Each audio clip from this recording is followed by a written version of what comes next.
one problem. One person has a problem with Discord. Now it's better. Yeah. I think it's the Discord gods that are chasing us, guys. I think it is. We're haunted. Right, We are okay. haunted. Hello, everybody. Welcome to Addicted, episode 27. Today we're joined by these... No, okay. We'll forget that bit. So, yeah, welcome, everybody. Whose channel is this being on, by the way, right now? Is this yours? Unfortunately. Okay. The car crash is on mine. It's good. For some reason, I can't open Google Chrome, so I can't really host you at this moment in time. It's been really annoying. Wow.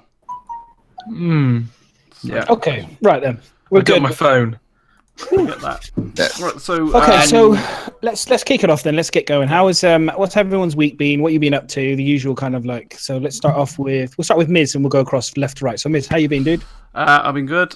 Apart from setting up audio for this damn thing, otherwise everything's been going okay. I'm trying to think what I've been doing. Also, I did do some Star Citizen on Sunday. That was good fun. Managed to crash every ship I own, get blown up. I think I managed to get to ICC mission 3, which is a new record for me for a while. I'm still yet to get to mission 9, unfortunately. Hopefully, I'll get there one day. Other than that, yeah, a bit of GTA. And, other stuff. Catching up with everything. So, how about you, Madness? This week's been pretty crazy. I kind of just carried on from where I did the Nox kind of like nose artwork. Bio had been telling me and saying to me, I've been complaining about shoes and sneakers and stuff. So, everyone's been moaning. I have to say, I've moaned so much about the footwear in the game that it would be very hypocritical of me not to at least have a go and put my money where my mouth is.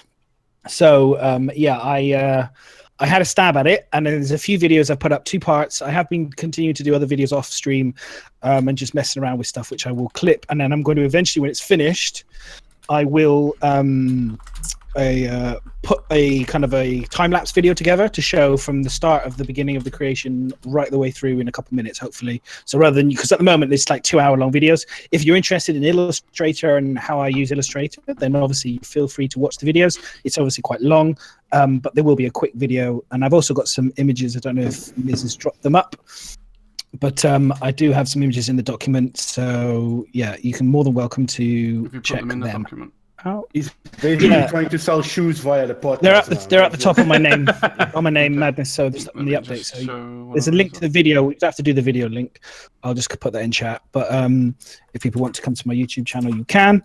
There it is. And then Miz has got a picture of the latest where I'm at in terms of the side profile and the outsole, which I was working on the other night, just with like a very quick off, no mic stream. So yeah, this is what I do for a living. I am a shoe designer that's what I earn my money doing. So for me, I've literally just gone, let's do the process that I would do for a real shoe, and how would I make a real space boot. So this is like, how would I really, really make this using the same techniques that I do for real shoes. So I use Illustrator and I try to figure out, the mechanics. Like at the end of the day, this shoe design that I've done, I want it to have the Iron Man style landing so I don't break my knees when I land. So, at the moment, there is no kind of seems to be no jet propulsion in your feet to kind of stop you from breaking your feet when you land. So that's why at the moment I'm putting in kind of jets and stuff, and you've got a heating and cooling system in place so that it keeps your feet cold when obviously you're on a hot planet, and then warm when you're in a cold planet. Are they magnets? And they got magnets. Yeah, the idea is they'll be like magnet boots. So the magnet will run all the way around the bottom, so you'll be able to clamp yourself. Yeah, the rim, as it were. So there'll be magnet there, and it'll kind of. I'm going to put positive, and there's controls obviously on the side to kind of activate the magnets, unclamp and things like that. Unclamp.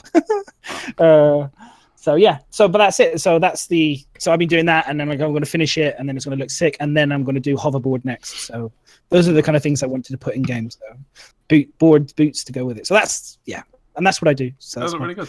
Well done. Very nice. So I've read.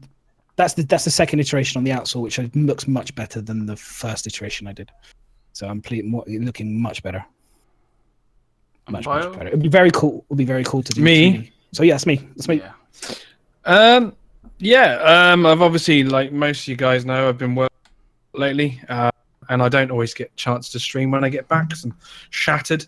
But when I have streamed this week, I've had some really good streams. Detox, bless him, has hosted me pretty much every time I've streamed. and mostly all his viewers have stayed and spoken with me. Got 2 subscribers as well. So since that literally within moments that thing came out, I got 2 subscribers. So thank you for those 2 people. It's Itru and Boozer. Nice. Yeah, He was clearly drunk. When he... yeah. But it was, but yeah, mainly I've been streaming Star Citizen and PlayerUnknown Battlegrounds. Cool. So, And Soul? We started on the new design for the stream. I'm going to rebrand the stream with some new stuff that I've been wanting to do for a while. I will be doing that over the week with some creative streams. So on Saturday we're going to do a bit. I call it a release party. So I'm going to do a 12-hour stream on next week Saturday where we're gonna do some nice giveaways, and we're going to present a new brand, which also be used for the company that I'm starting, basically, which is in logo design, brand design, brand innovation, etc. And playing Hellion, I think I got a bit addicted to Hellion now, so that's probably going to take a big chunk of my week. I'm amazed that you got into, because like it looks so boring. No, it does. I mean, I'm sorry. It looks really boring. I mean, as a game, it looks really boring. I watched it the first time and I was really like, I thought it would be fun, but then I kind of looked at it and I was like, I don't know how this is fun. But people seem to like it. I think you need to like it. You need to be into that sort of detail stuff. I think. But it's a real neurophysics. Am I saying that correctly? It's real physics, real space physics. So it's pretty hard and really good. It's really good. Cool. Yeah. Paul. It was good. It was fantastic up until last night when Just saw your tweet literally right now. at the end of the stream. At the end of the stream, my computer decided to do what it's been doing recently, which is every couple months or so, it killed the audio. You just can't hear anything from the audio. Audio just stops playing. Everything else works, but the audio you can't adjust it or anything like that. So I had to go through and try to fix it the way I knew how to fix it, and then I fucked something up by doing that. So as a result, I ended up being like, oh well, last night I spent all night trying to save all of my backup files, which didn't work. So then I had to completely reinstall my OS. Luckily, I had some stuff that's backed up on stream, but I'm now panicking, going around to my former artists and being like, hey, do you still have this one thing you made for me 4 months ago? Which is, always a bad idea when a lot of those artists are like, what? Who are you? Who are you? Fuck, yeah. But other than that, it's been great. I've been doing a lot of Worlds Adrift because I'm addicted. Yeah. That thing has destroyed my life. Other than that, I did some Star Citizen on Friday. I did. We had Captain's Table on Saturday, which was really good. Last night we did Pantsless and Pachinki, and for PUBG, which is I call it the only Star Citizen, the only Twitch soap opera. So we play a whole thing up like that. So let's see. I've been doing some Hellion, and Hellion is good. It's rough but good. It's definitely one of those games there. If you want to know what it's kind of got the Star Citizen thing going for it. The only difference between it and Star Citizen is that Star Citizen isn't survival based, so it's a lot less brutal than Hellion is. And I've been looking into doing a lot more VR stuff recently. There's a couple of games that I got on Steam sale that I'm going to be playing VR for the stream. How do you find like playing VR in terms of like nausea? It's I would say 90% of the time I'm okay, but it's that 10% of the time where like something screws up with the sensors and you go from being like, oh, I'm fine to okay. And what games have you played so far with VR? I've done Job Simulator. I've done Star Trek Bridge Crew. I've done a game called Robo Recall for the Oculus.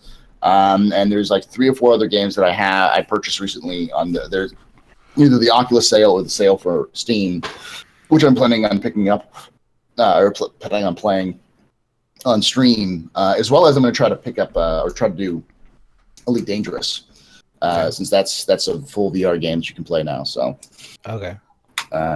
And which one's so far of those would you say is the one that you've enjoyed the most, that really kind of maximizes VR?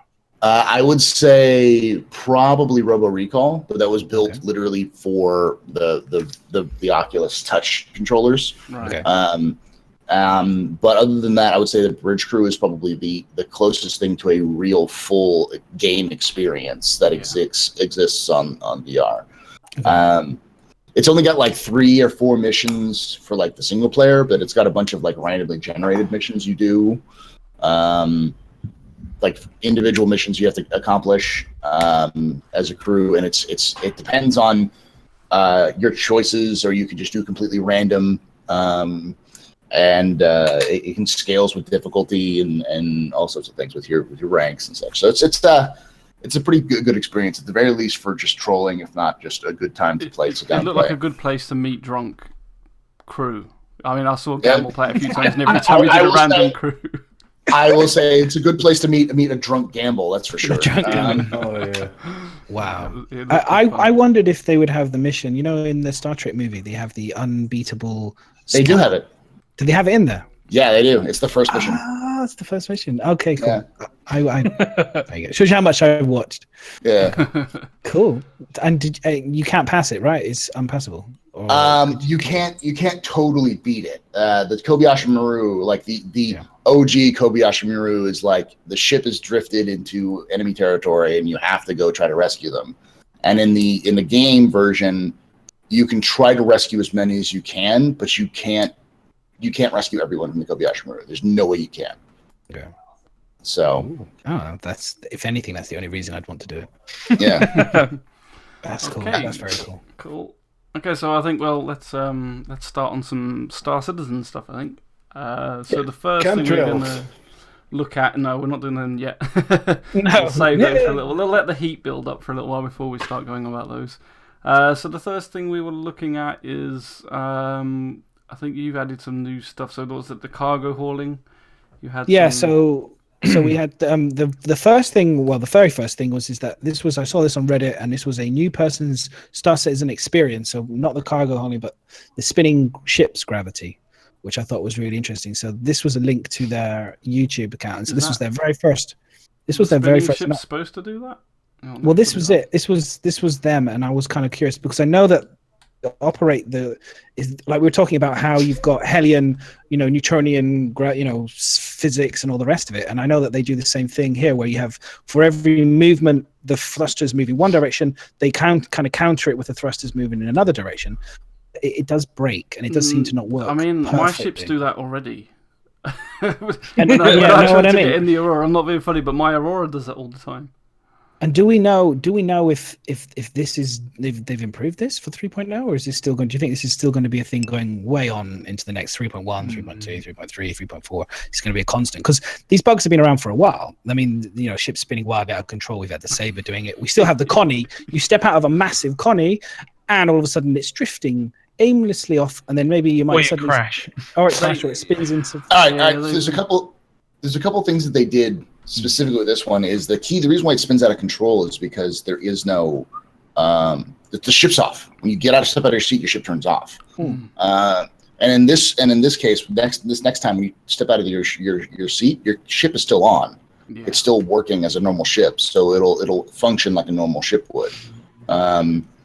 So I think that's the big key. So I don't know. They may have fixed it, because there's also the bug issue where if you slam into the side of your ship as a player, your ship goes flying away because apparently your ship is made out of aluminum foil. No mass to it whatsoever. Yeah, I mean it makes for very pretty graphics. Don't get me wrong, but it is tricky to get back in. I mean, so that was Go for it. I was going to say it's to do with obviously as Paul was saying, the ship turning itself off. I mean, we don't really want that, do we? When we get out of the seat, you should have to tell it, you should turn it off yourself before getting out of the seat, rather than it automatically doing it.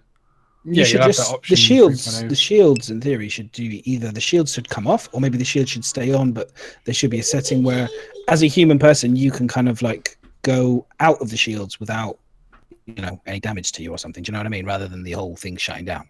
Yeah, because at the moment, obviously, people come and shoot your ship and destroy your ship. So I wonder if there's a setting where you can leave the shields on to keep your ship protected rather than switching off everything. Do you know what I mean? The whole ship literally is super vulnerable. I don't know. Well, I don't know if this is going to change with the new item system where you're able to have more control over the different buttons and stuff. So maybe you will be able to leave the shields on and turn something else off, I suppose. Yeah. Well, yeah. Have to wait and see when we're on Wait and see. Wait and see. So we've got a couple Cargo. of CIG quotes up. Yeah, this literally just dropped in. So this was to do with cargo holding physics update from Spectrum. So I haven't fully had a chance to read it, but it says here, so the more cargo you pack, the flight model will compensate, but the amount of fuel burn and energy required to do so will increase. So there will be an impact on your increased cargo hold, stopping time, acceleration time will be hurt because it's displacing more mass. And the more out of the alignment your cargo is, the more the IFCS will have to compensate. So storing everything on the port side of your ship is going to cost you more fuel. Right. Yeah, I mean, that's been the case forever, though, hasn't it been? Like, I remember when people ripping off pieces of their ship to go faster. Yeah. In some cases, like that's always been a situation with the game. Yeah, so it's not a surprise that that's going to happen. It was kind of always planned. Is that what this rest of this conversation is as well? That was it. That's it. Just you can put it in chat. It's just a link. It was just basically so you can if people are interested in mass and stuff. Yeah. People are interested in the full conversation. I will link it in chat now, and you guys can go ahead and read it to your heart's content. So that was interesting, and then that was it for me for Reddit. Unless anyone's seen anything extra, most of it is still, as always, mostly trash. So we kind of sift through that. I sift through. Oh, Reddit. You're mostly trash. It is. Sadly, it is mostly trash. It is. But there's some good bits. I try to pick out some good bits. There's a few questions usually that pop up as well, which I always enjoy reading some of the questions, and then I read the answers, and that's where I do get a lot of information, and for myself, learn a lot more about the game from people such as Paul and other backers who've been backing and following this game even longer than I have. So the next thing was the subscribers town hall, which was the character tech team highlights. It didn't show anything off, but they did have a good discussion about what sort of things to come, things to expect that's coming in Star Citizen, and I suppose some things, like, it's kind of obvious what they were talking about, and we've heard a lot of it before, like the layers to the clothing and things like that. But there was a couple of little snippets that they said which maybe, I don't know if they've said it before, but it just seemed a bit interesting. So one of those was the cloaks, because someone asked the question whether we'd be able to wear cloaks and things. Yeah. And they on top of armor. I think it's different if you wear it on top of the normal clothing because of the way they've set it up, but on top of armor specifically. And they basically said no, at least it's not currently possible and probably unlikely. And the reason for this was to do with the fact that all armor's different shapes and sizes, and I suppose if you've played any other game that sticks cloaks and things on, they kind of don't worry about it clipping through, which is probably why they use cloaks. They stick them on and you notice it'll clip through your armor or clip through your legs, and they don't really care. But obviously that's a shame though. If you look at that when you typed it behind there, the Nomad armor, where you basically had a light armor variant with the poncho over it. Let's call it that way. I like that, man. I think that's sick. That's built into the armor. That's built into the armor. Armor piece. It's not another piece. It's not another port on top of the armor. Yeah, so that was going to be like the second part of that explanation, is that basically to have cloaks, it's going to be part of the armor design. So the Nomad was actually built into the armor design. So you will get cloaks, but you can't. So, hoods and cloaks and things, but they'll be armor based. They're not going to be another layer on top of the armor. I did like their comment that said, and if you had heavy armor on, you won't be able to hide it because you're a walking tent. Yes, you will look like a tent. Very good. Well, I mean, it also leaves it open for the chance that you would have like a stealth armor, like an armor where you would be like, it would be armor, but it just looks like a piece of clothing over it. Yeah.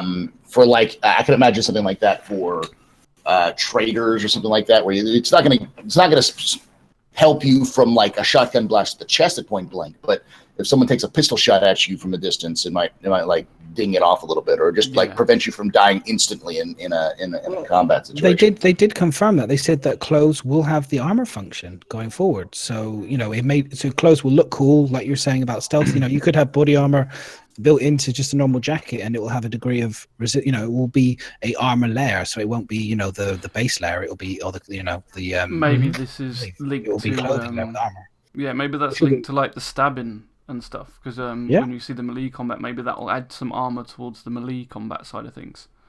I just think they watch some sort of a chainmail thing that like stops knives and that sort of stuff. Yeah, into your jacket, Yeah, I think so. I think they've seen, obviously, they've been watching John Wick 2 when he goes to the tailor and gets his suit made with, Kevlar woven, advanced thin Kevlar woven into his suit jacket and stuff. So, or Daredevil when he goes to get his made. Yeah, exactly. I think I like that because it enables you to have sleeker, smarter looking, and like you're saying about stealth as well, I'm curious to see if we'll have, you'll be able to be on a desert planet and you'll be able to put a combat stealth camo suit on, so it makes you kind of blend in, especially if you're kind of hiding and waiting at a point to snipe somebody to kill them or put a trap up. You want to be able to blend in almost so you're invisible, right, into the environment. So it'll be exciting to see color ups and camo. We've already got the digiprint for the Comet, so why can't we have camo prints for our armor and stuff to try and make us even more blend into the desert? How cool is that going to be?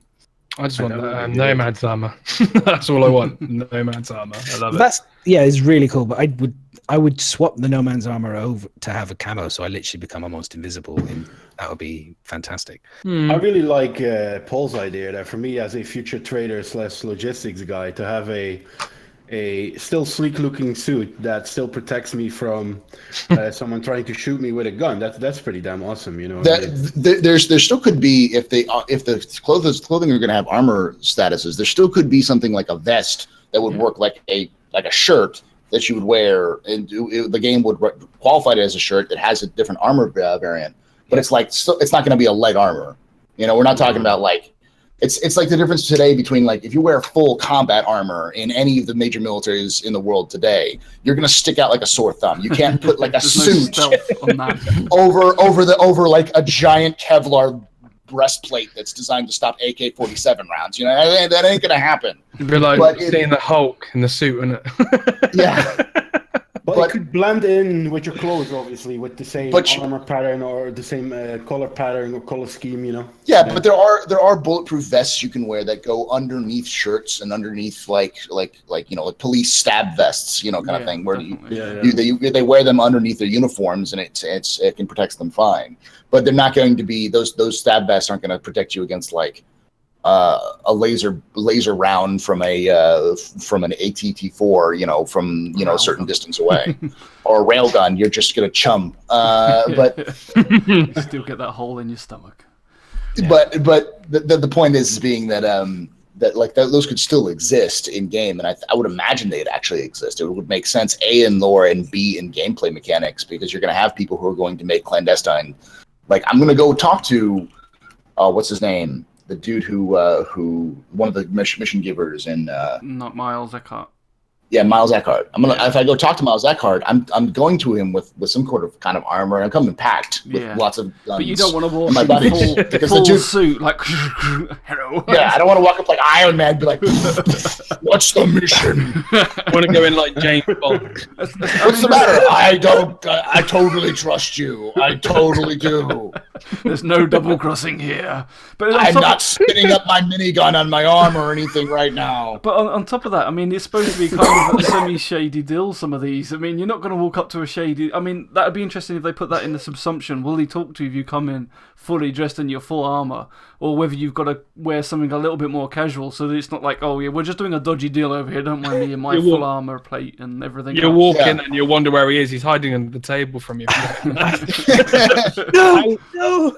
I wouldn't be surprised if they make you have to take off things like armor and stuff to go into certain areas in stations. That would be and good. stuff. Yeah. You have to. Person with a gun. You have to, that's they talked about concealment and how when you go in, even they showed it on Levski showing the gates and stuff to go through, like styles, where you have to concealment. They've talked about concealment as well, and like how you can get things going, hiding things and getting through customs and stuff. So I thoroughly imagine those lockers will be used to store your suits and you'll have your because you've got your base. You'll have your base layer, so you can wear clothes underneath. Can you wear? I think you can wear clothes underneath your base layer as well, right? Can you? Mm-hmm. Is it clothes and then the base layer and then the? Yeah. I have to check. I'll have to double check in terms of the layer process. The whole layer because body system naked. is I think you've got your clothes, then you have the undersuit. Yes, undersuit, and the undersuit is basically your EVA suit. So you won't be able to go out into space unless you've got at least an undersuit on. But I think that goes on top of your and clothes. A helmet. You have to have a helmet. Yeah, and the undersuit. You can go out into space. You can't. You will last a few seconds. Imagine yourself going through these gates that we I think we showed them last week on the podcast, and you walk through these gates with your UE armor, and the dude behind the gate said, "Dude, can you please take your belt off?" Yeah, you know what I mean. And your shoes. Turn around. Oh, you know you're gonna have turn to around and cough. You know. If they put my shoes into the game, I'll be quite happy taking them off and holding them on the side. Be like, yeah, these are my shoes. These ones. these precious babies. To put these through. There's no problem. Yeah. So I mean, I don't know how they're going to do the changing clothes. I mean, do you think it's going to stay the same way as it is now? You just kind of use the locker and you're changed. Because especially now it's going to be because they've said that basically it's all going to be split up, so you can put on arms, legs, different bits separately, so you don't have to have the full suit on. So will it just automatically put it all on, or how do you think that's going to work? That's how I hope. That's why I hope that they put a locker in the ships, because then is it a planet with atmosphere, right, or is it not? No, it's not, right? There is a planet with atmosphere. All right, there you go. So you take your stuff off in your ship, you leave it there, and you walk out in your suit or in your casual clothes. Maybe. Your Mobi-Glass, I think, is where you'll open up the cupboard, and then your Mobi-Glass will probably activate, and you'll probably have access to like your space custom thing, and you'll probably have your suit. You probably brings your figure up, and then you'll probably have be able to kind of like choose probably inventory or whatever, and you might be able to have, and you might be able to have a permanent locker space that you rent or something for a certain fee where you can store clothes and stuff and goods and things like that at the station, maybe, or you can access from the spaceship. Maybe you can access from your ship, your clothes, because at the end of the day, it's a computer game, right? Yeah, I mean, is that going to be the same as so they've said that your ships, if you land them on one planet and leave them there and go to another planet, you're not going to be able to get them. Is that going to happen with clothes? If you put your heavy armor on one locker or something, does that mean you're not going to get access to it on a different planet, or do you think you'll have that access? I think it would make more sense to have it on your spaceship. So when you take your ship becomes almost like a cargo thing. So if you lose your spaceship, get destroyed or whatever, it adds more value to that ship in terms of not losing shit. Yeah. You know what I mean? Because so then, unless you insure the stuff, obviously, but generally, you can keep stuff at the stations, and then you can keep stuff on your ship, and then if you travel to another station, only the stuff that's on your ship can be then used when you get off. Do you know what I mean? Otherwise, and that way you're gonna have to walk around naked, maybe in your pants and socks. It depends if it comes under item persistence, doesn't it? The armor, I suppose, because that is coming in, isn't it? Persistence. That's what I hope they do. Yeah, that's my view. So maybe it's going to be something that it's going to encourage you to use your ship more for all of that sort of stuff, especially for your personal inventory, because start leaving it in your bases and stuff, and you're not going to have access to it. It's going to make you want to start using more of the inside of your ship, just flying. And it gives rewards for pirates as well. If you think about people who are looting your ship, then they know that then potentially you could be carrying expensive armor, you could be carrying expensive weapons, you could be carrying expensive goods, because you want to take it with you, so that way when someone boards your ship, there's a good chance they will make a profit, not just on the ship, but potentially they know they're going to get some goods. They will probably get some armor, and it could be really good. You could have a really state-of-the-art piece of armor on board, and you'd be like, woohoo, result, boys. And you can't simply carry that under your arm, can you, as you're going in? You know what I mean? I think that's where Miserable's wish to have a mobile camper van comes in really close. Suits. My flying Winnebago. You're flying Winnebago, yeah. I think that's where we see that. Well, because that is a bit of a question, because we've kind of got, at the moment, because everybody's got little pods to sleep in, on these like larger ships, you haven't got much in the way of storage unlike on a bigger ship, if it's not just a personal one. Yeah, that's right. What I mean is the same as so we said, if you're going to store your stuff on your ship, if you leave that ship then on another planet and go to another planet with a different ship, again all your stuff's going to be stored on that ship as well. So we left there. And potential. It brings in for some tactical gameplay. If you go into your ship and you leave your suit somewhere, you might have to. You're basically, if you go to a station and you need to get out, you're basically fucked. You know what I mean? So you're going to need a lot of EVA suits. And I think people will definitely start stocking up on EVA suits if that is the case. Yeah, it's a special one. I see where Bio is coming, or Album is coming from, in the sense of It's Really? beautiful gameplay. Wow, I made a point. Woo! Hang on a minute. Yes. The champ is there. Hell yeah. Hang on, let me just show it off. No, You've got to do show not it show the No, team. sit down. Block it off, block it off, block it off. There Oh God, it don't is, start. boys. Turn it off. Don't start Okay.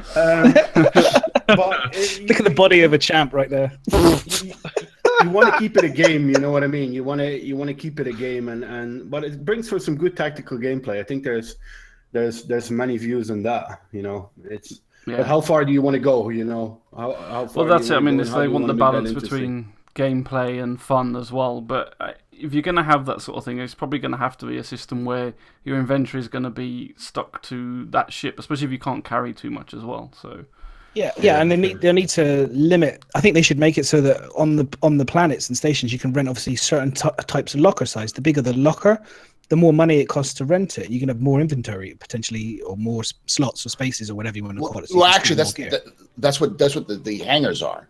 Like, Yeah, we still don't know how they're going to be able to. Like, I think the goal is still to be able to fly into a hangar and land. Yeah. But the goal is, like, say if you're just dropping off cargo, you land on a pad and you just discard your cargo. But if you're like, hey, I need a landing or a hangar, then they'll be like, all right, you get this hangar or go to this hangar, and that hangar will store all your stuff. You have to pay for it, but that's going to be the place where you store all your stuff. You'll have like a wardrobe in there and everything else like that, I'm sure. They just haven't had that in there yet. So Yeah. But, I mean, your hangar's going to be obviously at a certain location. So, again, if you're leaving half your stuff there, you're going to have to keep going back to get, like, a different suit and things all the time. But, I mean, do you think you're likely... What would you likely do? Keep your ships in your hangar and always fly back to your hangar? Or are you likely to... No.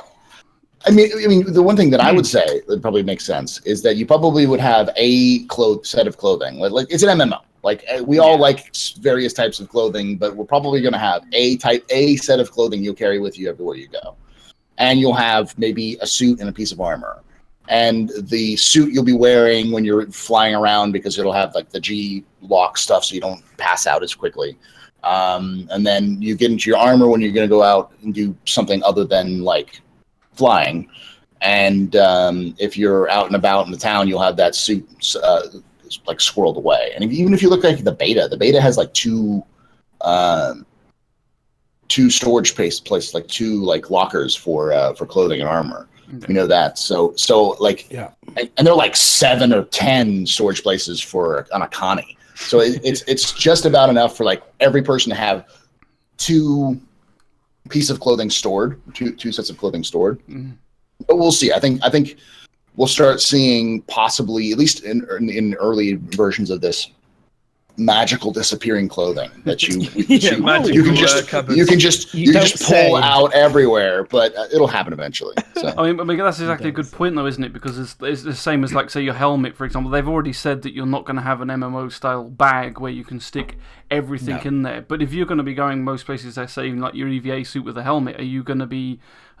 is that going to be the same way as it is now, where you just go to the locker at an exit of as the hangar door, as the airlocks, and just get the helmet out that way? Because you're not going to want to carry your helmet around with you either, like as you go into the shops or into the bar. Are you kidding me? I'm just gonna take my helmet off and throw it at people. I'm carrying it around just be like, hey, jackass, serve me. I think so. You want one way to get their attention, I suppose. It does mean that, like, the kind of the dramatic moment, or not the kind of the drama of putting your clothes on before you leave the spaceship, is going to be quite long. You'll be, all right, I've got my pants on, I've got my socks on, I've got my 3-piece suit on, I've got my undersuit on, I've got my armor on, and then and you got your tie. It's going to be quite it's quite a lot of layers there. I mean, seriously, you're going to be quite sweaty, I would imagine, by the time you've kind of taken all that off. I don't think sweat's in the game. I think like the best way that you go about it is something like GTA does, where you can have like certain clothing sets that you set. So this is a clothing set, but you can always go into your wardrobe and be like, all right, I want to have let's check out how many ties I've got. Let's see if I've got like that badass shirt that I have, or like the duster. Let's see how they look together. That doesn't look right, and you change things around as you go. Yeah. But then you find out, oh, this is a look I want. You save that as a preset like outfit.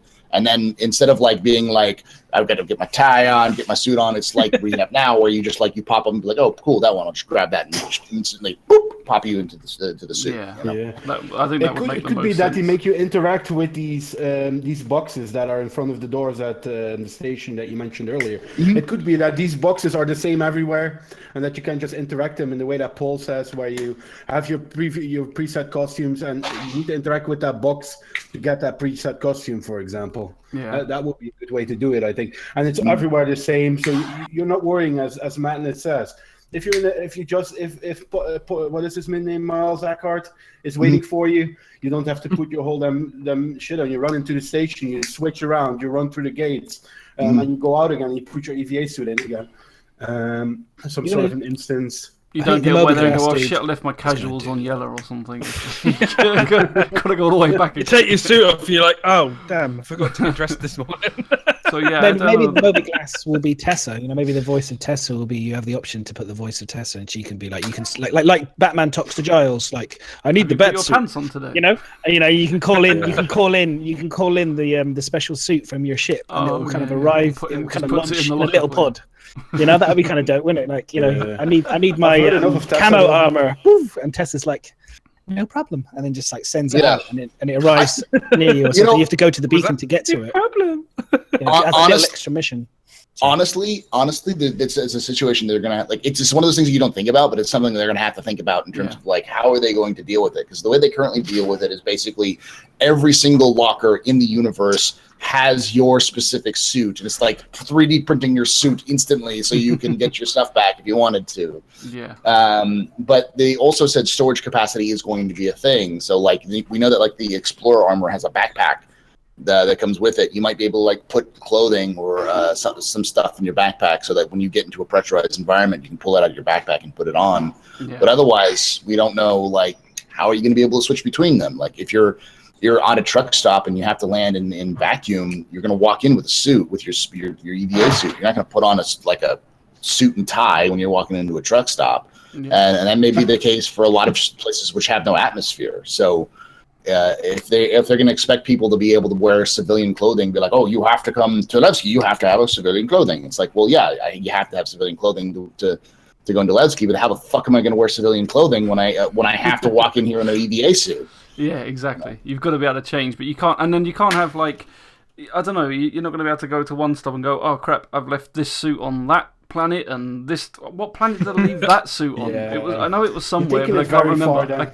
I can't even find the clothes on my own wardrobe. Let alone what planet it's on or what ship it's. By the way, guys, it's in. I do apologize if I've now delayed 3.0 for another 6 months with the idea of having suits being. Where to put your suit? Disco has corrected me, Alfred, calling in Alfred to come and get your bat suit sent to you in space. I do apologise, guys, if that is now delayed. Chris Roberts is like, God damn it! Quick, emergency call! I've got an idea. Shit! Oh, and I fully expect magical appearing clothing to happen for several patches until they discovered this out. But who cares? It's an MMO. It's how that works. Yeah, I mean, like you have got a balance between actually being able to get the stuff that you've got and just reality of it being somewhere else all the time. Yeah. Otherwise, I'll just fly in boxes everywhere and just not worry. You'll just underscore it and be naked all the time. You know. Exactly. Who needs clothes? The naturist in space. Okay, so we'll move swiftly on from that one. So one of the other things that they talked about was they're not doing any robots, but they are looking at giant armor suits and Titan suits, basically. Yeah. What so happened to my Lucent robots? What happened to Max? Yeah. So I linked in because they basically they said giant suits and that you can drive. So that basically for me immediately went, okay, so it's not going to be like Anthem style suits because we've already got body armor and stuff. So it's going to be proper size. Like I put in a picture I put in Avatar, exactly like Paul's like going mechs. It's going to be it feels like it's going to be Alien-esque exosuit or like District 9 exosuit, much. What's that game called? Titanfall, Metal Gear Solid Metal Gear maybe kind of styly. That would be pretty sick too. That would be cool, yeah. That would be very, very cool. Yeah, I would like that a lot actually. So yeah, so that's the Avatar kind of, we've all seen Avatar. Do you think- think they're going to be like the war kind of suits PvP or element just... again that you can implement in Well, summer, something like that. Yeah, You know? So do I think. Go on. Go for it. No, you go. Go. I was just going to say, do we think they're going to be more utility based for like loading up cargo, moving things, or do we think they're going to be combat based, or both? I think both. Universal. Yeah. I think both. I think they'll be cargo. Kind of like the Argo combat. personnel and the cargo. You just change the arms on it, I suppose. Yeah, I think what will happen is we'll probably see something like a stripped down version of a Titan being used to like load cargo and stuff like that. But then the armored up version of the Titan will be like the Titans will be like they've described them like what was the suits in PlanetSide 2? The special heavy suits you could get at like if you unlocked them, I think was how it worked. Yeah. Those suits, I can't remember the name of them, but those suits is what they described them originally as. But I'm imagining something like we saw in like the Matrix, or something that's very lightweight, nothing that's huge, but something that's like maybe like An exosuit. 8 to 10, like an exosuit. Yeah, something to cross like in game terms, like something between a mech and a power armor from Fallout. So not too crazy like these images we've got here, which may be a little bit big, whereas the Fallout suit, you kind of just climb into it and it's slightly bigger. It makes you a bit more, makes you a bit stronger and everything else. You wear I'm imagining you will wear the Titan suits. You won't be piloting the Titan suits, The Max. Thank you. Well, so you think that because okay, so say that again. So Paul, so you're saying Astro? Sorry, I apologize. So you're saying, sorry. Just call him Pub. Pub. What's up? No, so you're saying that again. So you're saying not drive? Did you say, or are you saying? I don't think you're going to be piloting a mech in this game. I think you'll be wearing the suit. It'll just be like any other suit you put on. The difference is that it's not. I don't think it's going to be a place where you're like you can put on a Titan chest and then heavy arms, but like it'll be a one-piece suit that you have to you have to wear. You might be able to replace parts on it, but you have to like wear all of them together in order for them to function. They did specifically say that it will be driven though in the thing. So do you think they'll change that then? No, if they said driven, it'll be driven. But I don't. But the thing is that the problem about driving something is that when you start. It's a giant. It means huge. It's massive. Giant. They did say giant suits and driven. So because then that becomes an issue of like, whoa, where the fuck are you using these? Like then it becomes the only place you're using these is on giant like carrier hangars or in atmosphere planets or on planets. It won't be something you'll be able to use on say like a constellation. Yeah, you might be able to fit one in like a Starfarer in like its cargo hold, but that's the thing is you have to think about it in terms of scale. Yeah, look at the size of ships. Ships are huge though. I mean, there'll probably be a ship made for them. It could be used to go with the Retaliator. Or I would say the Reclaimer. Sorry, Reclaimer, Redeemer. Is it Redeemer or Reclaimer? The Redeemer, the dropship. I would love to see the new Redeemer built around the idea of dropping Titans on battlefield. So you could like carry Titans and it's like cargo bay and open up and drop the Titans down or drop like Marines. That would be a really good idea. I think a lot of people have asked for like the Redeemer to be a vehicle carrying dropship compared to all the other dropships we have, which are all troop based. So yeah, that would make a lot of sense to me. You don't want to turn it into a meta, you know what I mean? Where everyone is walking around with one of these suits because it's the most powerful thing. Yeah. So it's a tough one. Where are you going to implement it? Do you have certain areas where you can wear it? Do you have certain areas where you can't wear it? It's interesting to see. You're not walking into our core with a Titan. You're not going to come to Mars Echelon and say, "Now I really trust you." But you're thinking we'd have a military rover style then? So a variation on the rover would be a military kind of like bit like an alien, kind of all fully armored, like black and rolling wheels, and kind of like that would be dropped off the back of a. I think we'll have to have that eventually. I mean, we need lots of ground vehicles and. The idea of the UEE not having ground vehicles is dumb. You should have armored ground vehicles, and it didn't make sense to do it when we didn't have ground, but now we have ground. So I can imagine we know that ground vehicles aren't as complicated as ships are right now because they have to be smaller to be able to fit into ships. But so they usually don't. We've already seen like I remember Sean Tracy saying something to the effect of like they can do a tank. It's easy for them to do a tank. Like vehicles are normal for like Lumberyard can handle ground vehicles, tracked vehicles quite easily compared to spaceships. So yeah, well, we saw how quickly turned the Nox around. So I mean, it wouldn't be unfeasible that they could turn around some quick land-based vehicles, I'd imagine. Going back to the Titan armor as well, though. Like the other thing is, there's quite a lot of if they didn't want to make it too military based, there's a lot of utility type things it can be used for, especially like mining as well. Imagine them having like mining suits and maybe drills on the arm and stuff like that to make you go into maybe mining situations that you wouldn't be able to do without a suit like that.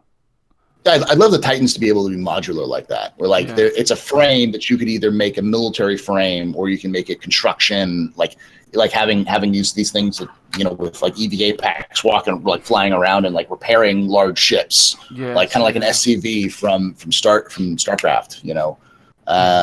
Or also like loading cargo or, you know, mining or salvaging or, you know, you don't think all them carrying them suits you've got. Do you think this is going to sound a bit silly, but you know, like Pacific Rim Star, we had 2 people piloting the huge giant suits of armor and stuff. Do you think they would be? I mean, that's probably too big, but you know, they could be a place for a dual kind of piloted Titan suits. 2 in 1 suit, maybe. Possibly. I mean, it depends how big they make. I have to refer back to one of the thing that everyone goes back to when you're talking to mechs and these large suits, which is anime. And there's a couple of animes that I think off the top of my head that did have like relatively big, like twice the size of a human big kind of mech suits that had dual pilots on them. Like one which was like doing the arms and like controlling everything, while the other one focused on just driving the actual armor. So yeah, I could see that. Could have the Power Ranger mech, you know. Or combine to make one giant. We're getting Transformers style. That'll make a good podcast show, won't it? All of us combine. You can see it now. I can see it now again. Chris Roberts. God damn these guys! Stop giving me more. Stop talking. Just stop now. Stop giving people ideas. God damn it. Good fun. So that I love talking about this stuff because like it's so much speculation. We know that they do take a lot of references from science fiction films. I mean, you just have to see some of the ships to see the nods to Alien, to all the rest of it. I firmly believe it will look like a alien exosuit for loading cargo and things like that. I really do think that will be and also that those ships that'll be used to salvage ships as well, to pick up parts of ships and move them around and all this good stuff. I'm looking forward to that. I think even the Drake styling album would be nice, you know, the way they designed the interior of the ship. Just for the utility suits. Maybe, you know what I mean? I think so. As Astro said, the cargo loading, the mining, with like a bit of Bastion from Overwatch, you know what I mean? Like with the pipes and the lines, and it would be cool though. It would be. I'd like to see a non-combat version first, if I'm being honest, rather than the combat version first. I'd rather because I think there's a lot to explore first combat-wise in terms just with what we've got, and I'd like to see non-combat first. I think it'd probably be better, instead of thinking them as this just armors, thinking of them as like mini ships, kind of like how we have the Dragonfly and the Nox. If you think of them as mini ships, then it becomes easier to build them because you can build like a base frame and then build out the super armor combat version that carries like 5 size 2 guns on it or whatever, and then you can also build out the one that can put like a tractor beam on it, and like, you know, because if you start thinking them, if they're going to be piloting them, you have to start thinking of them as ships rather than have LTI. Here we go. Woo! Money. The thing with mechs though, like I can only see them really when they're coming in is when people are able to kind of, as an org, build bases in like on a planet, so you can have something to actually protect. Yeah. That's when they would. Well, no, not if they got them as utility. They don't need to be just for. No, I'm talking about the fighting. You know, fighting. That's why I don't want the fighting first. I want the utility. We need that first, and then the fighting ones would be nice, but the fighting ones would only be helpful for like dedicated mercenary role players who are planning on going on the very rare occasion where they have to assault a pirate base on a planet, and they have 7 people and the pirates have 30, and so they have to force multiply and have like 1 or 2 mechs to help them out so they don't have to worry about it. But even it out. Yeah, I'd like them. For example, I would use them to like some of the big ships, like a Javelin, for example. You drop, say you got your Prowler, you can carry 2 mech suits and the rest of your soldiers on heavy and mix up and stuff, and you drop them down onto the back of the Javelin, and their job ultimately is to break the hull to get in, so that the rest of the guys can get through and get into the, you breach. Because the reality is the holes and stuff aren't going to be big enough probably for these 10-foot, 12-foot, 15-foot mechs to get through. So ultimately their job is only going to be to get you in, and then the rest of it is down to your soldiers to do the rest, because once you get inside, I like the fact that I hope that they definitely make it so you have to get out. You can't walk, you can't just, you're not going to do everything. I mean, they haven't built like, you look at Port Olisar and stuff, they haven't built doors big enough to start walking in with massive mech armor. So, sort of definitely more ground level or outside type of vehicles, if you like. The garages on Lasky would maybe fit it. Yeah, I mean, it'd be like maybe crunched over. See someone in a mech buying their groceries. Maybe. Yeah. I can see Paul sitting in a mech with like the tie on and two shopping bags.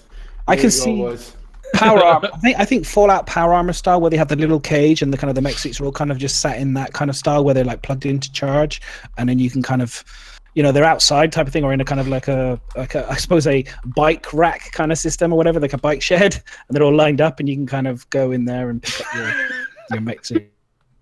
The way I would look at it.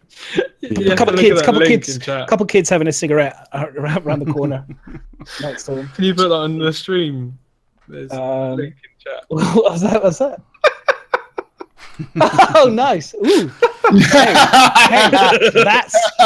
That's my O face right there. How the hell did you find that? It reminds me, like, I was watching Meyer like years ago, and when his stream froze like that, and I got this perfect image that I always use to blackmail him, of him just going.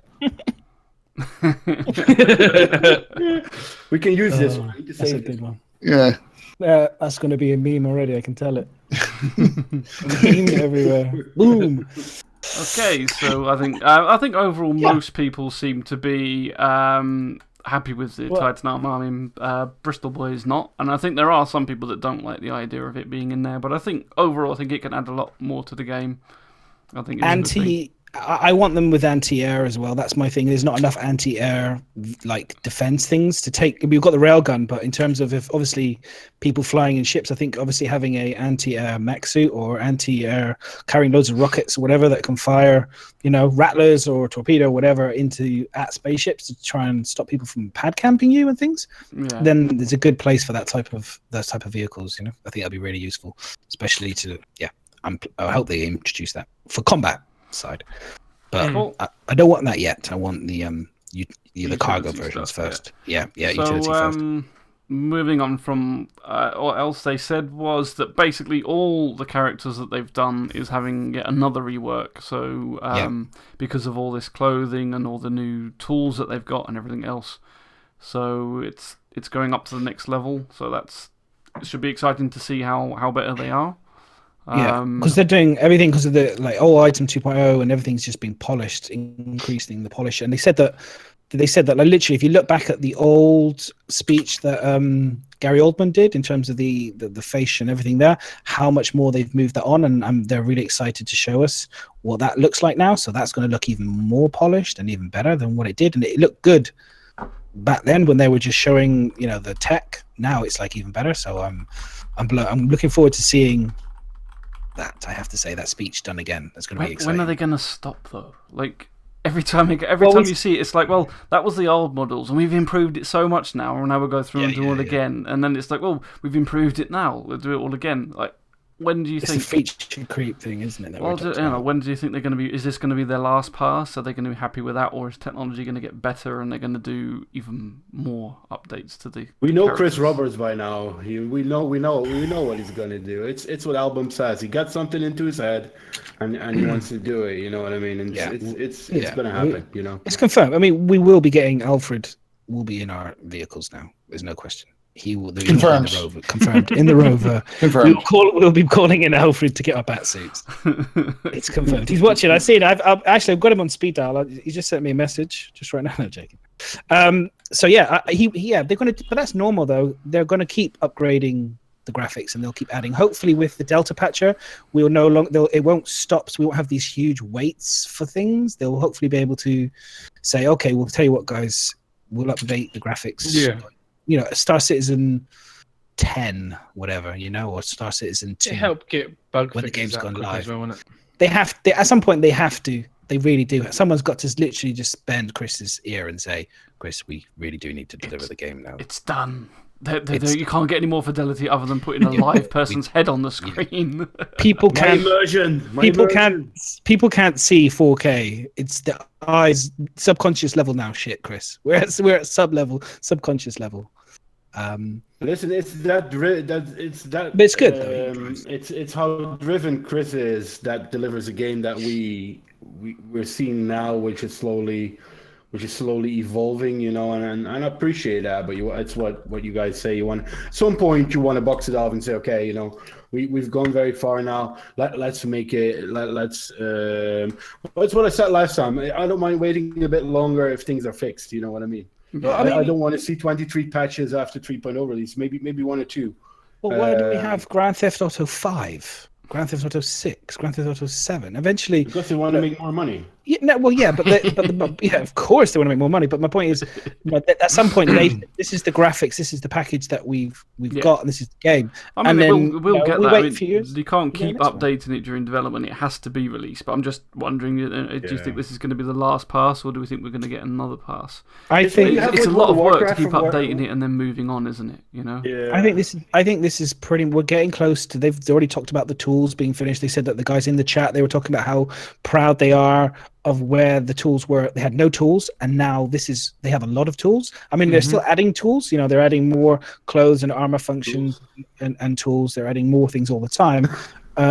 But in terms of where they were and where they are now, there's a lot more tools in place for them to use. So, especially on animations and face and quality. So I think there'll be a bit more, but I think the curve is much less now. Do you know what I mean? Like, I think we're getting there to the point where I think there'll be. Yeah. It will be very minimal changes in terms of upgrade. I don't think it's going to be complete overhauls anymore until the next Star Citizen 2000. Yeah. Okay. Anyway, so we'll move on from that.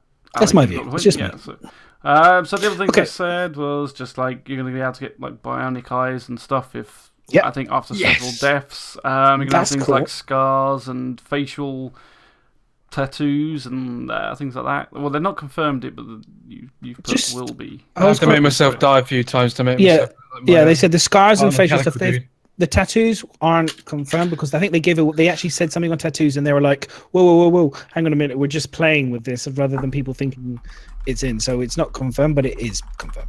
It is and it is. You know what I mean? It's like shouldn't say anything, but if you're playing with it, all Mike Tyson up in this shit. Yeah, is that what it is? It will be done. The bionic eyes. I was just going to say on the bionic eyes. Did we notice? Do you remember the helmet they showed, which had the eye kind of like Star Trek Borg-esque? Oh, the miner's one. Yeah, the miner's outfit. And then they talked about they got a bionic eye. So I was like, maybe there will be a link with the eye and the helmet, like we were saying before on our podcast. We're saying how maybe there will be this kind of linking, so maybe the first-person view will be able to. I don't know if any of you guys have played Telltale Borderlands stories. Yeah, and then where one of the characters got the bionic eye, and you can kind of press Q on the keyboard, and then it gives you a whole other screen option to display, a bit like a Terminator style. So maybe we'll. I think they can't do that because well, not if you're going to get that. As in you're not going to get that unless it's as a death thing. Like, we need to give you a bionic eye because you died. I mean, if you pay for it, because otherwise it's unfair. You're going to have people literally suiciding. Shoot me in the eye, please, quick! Just shoot me in the eye, and because I want to get one of these bionic eyes. You can't offer the bionic stuff unless it's something you can go and buy. Here's the thing about that, though. I think they've said this before, is that by installing bionic stuff, because there's plenty of people who are like, wait, you can get bionic stuff? I'm just going to make myself a cyborg, a full cyborg. and there's going to be a disadvantage, like EMP grenades. Like, if I got an EMP grenade, which we know will exist, and I know someone I'm facing has bionic stuff, I just chuck an EMP grenade, and suddenly they're just like... and they can't move, they can't see, they can't do anything. So for me, I'll just have a limp arm. You do it to me. but that's the thing. It's like that's the disadvantage. Say, come here. Suddenly you become a motionless piece of hunk of metal, and having some people are like, oh, well, what if I make it hardened? It's like, no, it's balance reasons. At the end of the day, having bionic material should be an advantage, but it also should have a huge disadvantage for someone just to be like, oh, a robot. EMP grenade. I'm just going to walk up to you and pop you in the back of the head while you're like flopping around on the floor because of physics issues, whatever. But there is a difference between having it from worn, from like your multiple deaths and being forced to have it because your arm's no good anymore, to choosing it as cosmetic because you think it's got an advantage. Yeah, there is a difference, but I don't think there's really a difference in terms of the idea. But do you think they're going to let you just have it, or do you think it's going to be through death only? I think you could cosmetically attach them. I think you can choose that.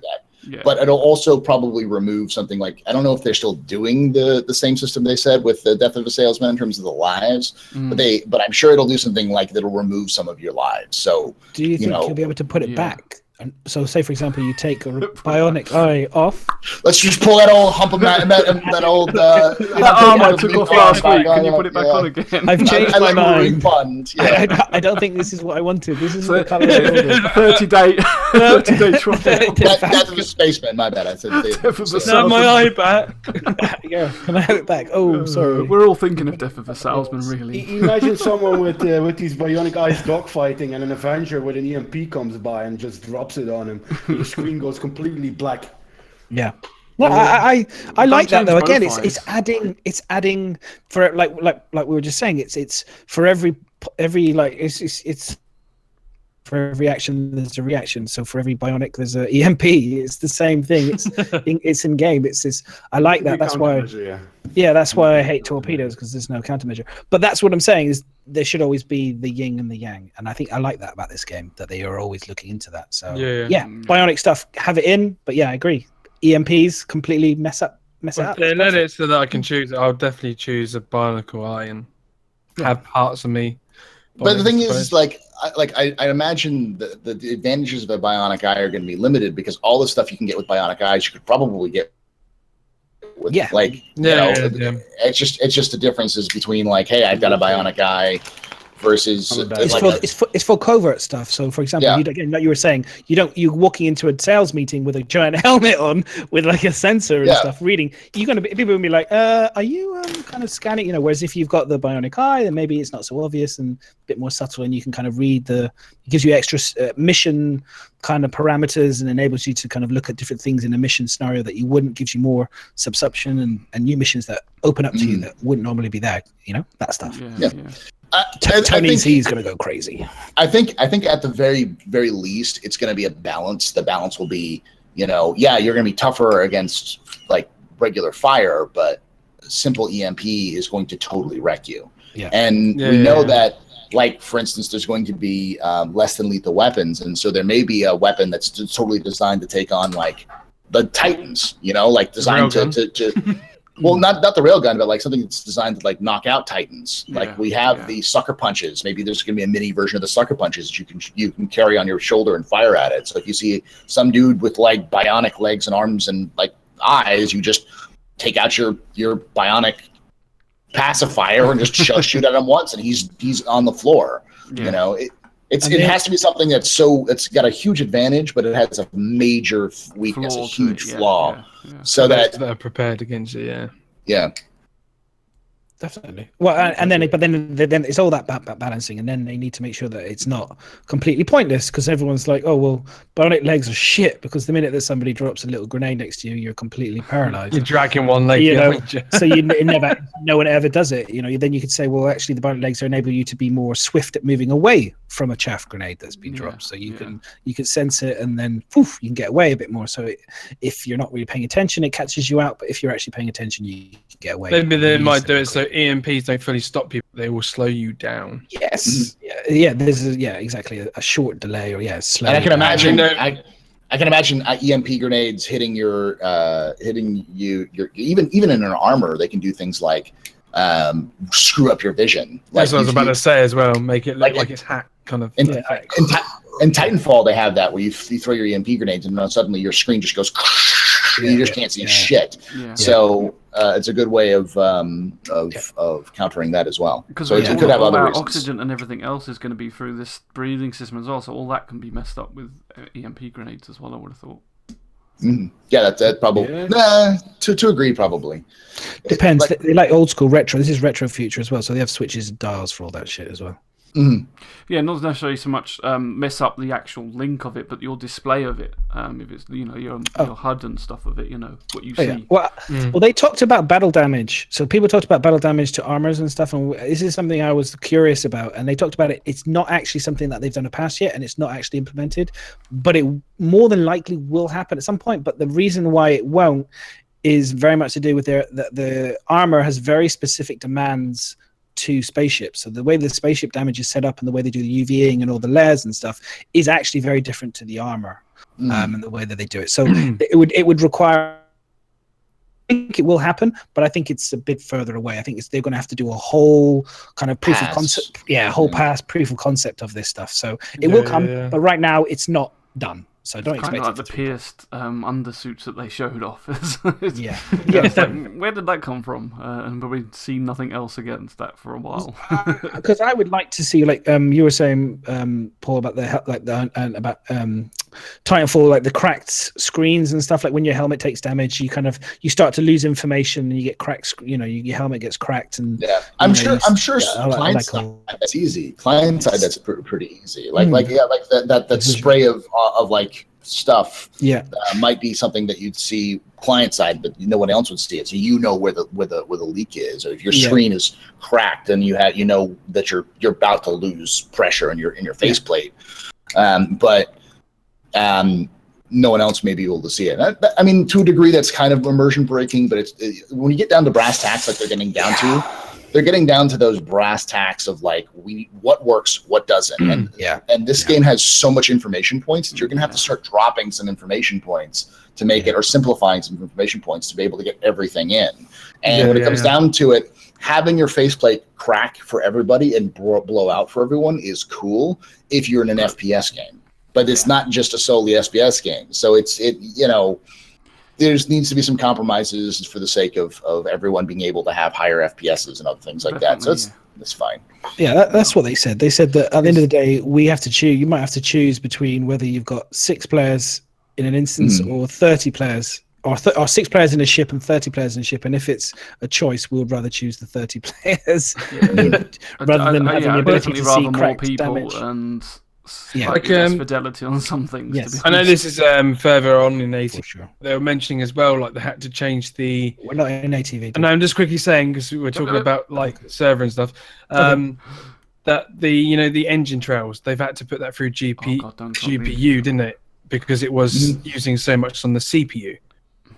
Yeah, that makes sense. Yeah, it is. So.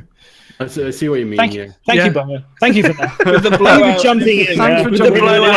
It's section of ATV, but it's fine. It's okay. Thank you. Anyway, so I think that's whatever. That's I was talking about the town hall covered. We love you, Bummer. Roll on. Right. Okay, right, so let's go on to ATV, shall we? Yes. Which we've kind of touched upon it as well with what we're talking about. But that was strategically done. Pyro just basically moved us beautifully. So we will start off with what AstroPUB basically showed us. So it's literally within the first minute or whatever of of the ATV, which people might have missed, and you have to have the sound on, Miz, for this bit because I don't know the sounds with it, but I'll try. it should be on there. There should be a sound. Should be on there on the. Or to be fair, this is so recent that when I caught it after when I thought about it and like it finally processed in my brain. It was after I'd already done even my podcast. It was like yesterday. I was like, holy fuck, they said this. Yeah. I can't believe they said this. So yeah, they said it has. They said it has the new. I'll say it now, and then we can hear it. They said it has the new ships, the new armor, and the new bits, and like. Astro about the kiosks that you buy. Yeah, he said it's got the new ships. So does that mean? I'm guessing we're not going to buy ships, or does this mean that it's just the kiosk like we have currently now? It'll just show Cutlass map. The kiosks are designed for purchasing, buying stuff. Yeah. They're the buying kiosks. You don't have like the kiosk we have now that we go up and you just go, hey, I want this ship. That's not going to be the same. Those aren't the kiosks they're talking about. They're talking about going up to a kiosk. So when you're in ArtCorp and you see like the stuff on the table, but there'd be like a screen you can use and literally purchase stuff. So I'll play the clip now anyway. I don't know how long it is, but we'll play it. It's really quick. It's really short, but you has just all hear the new ships, new items, new armor suits. And working on it, Pete McKay. Has all the new ships, new items, new armor suits, and working on it. Pete McKay has all the new ships, new items. Yeah, so just basically what you just said. So it has the new ships, new items, and all that good stuff, basically. So yeah, I mean, I presume that they're going to carry on with the Alpha UEC, and hopefully that means that we can actually start trading and doing cargo runs and using that to buy the ships rather than rent them. Hopefully. Mm-hmm. So what that would be in chat for everyone as well, guys. So you guys can watch it to yourself, to your heart's content. Yeah, there it is. It could be Max, right? It could be of an accidental slip, and it could mean something completely different. Yeah. But the fact of the matter is that they've been saying for a while that they wanted to put ships in 3.0, purchasable ships in 3.0, and they've been talking a lot about this. This specifically was a lot of talking about how you balance economy. So if they're figuring out how to balance the economy because they have the larger and smaller ships and stuff, and they talk about that throughout the update about how they're trying to figure out the balance for the costs of items and stuff like that. And now that they have more items and larger items in game, they can kind of balance it properly. I would imagine that means ships, and I personally have been a very big proponent that they need to put ships. Myself, I think probably everyone in this podcast, everyone I've talked to who's been part of this game in some way, shape, or form in terms of fans or content creators has basically said they need to put ships in 3.0, purchasable ships in 3.0. What ships do you reckon they'll put in? All the ships that we have that are currently available for fly. Full. Yeah. Yeah, so you know what it is, though, Paul? They would destroy their own. Hang on. They won't though. They won't though. That's the thing. They won't. Did when they allowed ships to be rented in by what was it called by Rec? Rec, yeah. Did that destroy the economy of people buying ships? No. I can see it now. Like you can buy ships in game, but every update would wipe it clean. Yes, so exactly. Have to do it again. Yeah, exactly. Yeah. That's normal. That's normal for an alpha or beta release. You're going to have it wiped. So the idea is that you can work towards something and earn it, but we know that it's 2 to 6 months sometimes between patches. So it makes complete sense to have something like that happen for long term between say 3.1 and 3.0 and 3.1. So, just because. Yeah. So hang on. So are we? So let me get this straight. So just so I'm clear, because I like the pop-up version of everything. Yeah. So what we're saying here is that technically you would rent the ships at the moment. You wouldn't buy the ships. No, at the moment they wouldn't be yours permanently. Yes, and then so every patch it would wipe, and then you'd have to earn those ships back again. Yeah. Yes, because all your credits wiped, don't they? Well, then that makes total sense. Then they should. It won't really be rent in like the same way that you can rent with renting with Rec. Like right now, when you're renting with Rec, there's like a 3-day 7-day token. Yeah. 7-day token. But this case, you would have it. You buy it. You go in game. You earn it. You purchase it, and you would have that until the wipe. I mean, the easiest way to think of it is right now you can go in and you can buy a shotgun. You own that shotgun, but you only own it until they wipe the server, and it'll be exactly the same as that. So you can go in and own it. It doesn't go into your off-game inventory. It's just literally you buy it, you own that ship, and then when they wipe it all, you'll go back to whatever it is you own in your hangar. I think that would increase sales. It would increase sales. I love this ship, I'm going to buy it. The first patch that would come in and wipe it, but then how does that affect the Delta? Because this is the thing: is if the Delta patch is going to be incremental small patch changes, will they still maintain larger? They won't wipe. Of course they will. Well with the big large patch. So you think they'll be like large, and then that will be. So we have the big numbers, the 3.1s, the 3.2s. Those will be the white points, and then the small ones, the 3.1.1, 0.2, 0.3, 0.4, will be Delta won't wipe patch. anything, no. That won't wipe anything.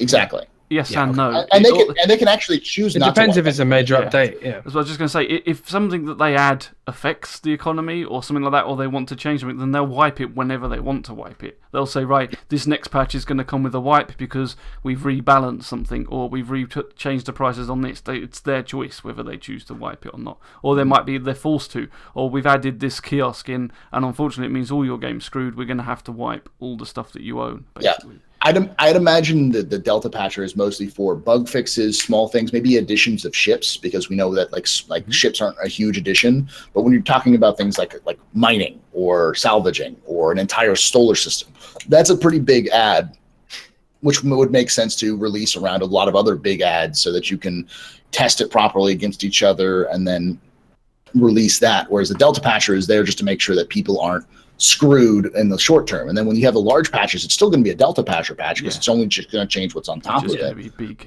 bigger. It's just going to be a bigger Delta patch. If you think about this, they still do stuff like that for other games. Hellion recently did that. They had it. They saved up a lot of their content, tested it, made sure it worked properly, had testers check it, like they're in their own PTU, their own Evocati kind of style build, and then they released it to everybody else as a large patch. Rather than, and it was still an incremental patch. It was still brought on top of everything else, but it was a big thing. The other thing is that don't underestimate the value of large patches as hype machines, as ways that you can promote your game to bring it into the news. You know, like. Can I ask a question to you then? Where does that affect the Voyager Direct kind of like current buying things? Voyager Direct sucks. The Voyager Direct needs to die. It needs to have died. Does anyone years ever ago? Thank you. Good. So you would say it's got to die, because I was looking at it thinking what you were saying. I was thinking the reality is for that to work, they have to kill that. Otherwise, potentially, I was just thinking about how you don't, for them making money, obviously, because again, as a business, you want to make maximum amount of money. They could have a system where it's like, you know how in Grand Theft Auto you get shark cards. So people, rather than having to wait. For example, say for example, a Retaliator, someone was saying about, people are going to be in torque boats. Okay, maybe they'll be able to get a Gladiator, but it takes a week of grinding for it. Retaliator might take 2 weeks or 3 weeks. So basically, you only get it really for, it takes a long, long time. So people might want to buy with real money shark cards in order to boost their funds so they can have it.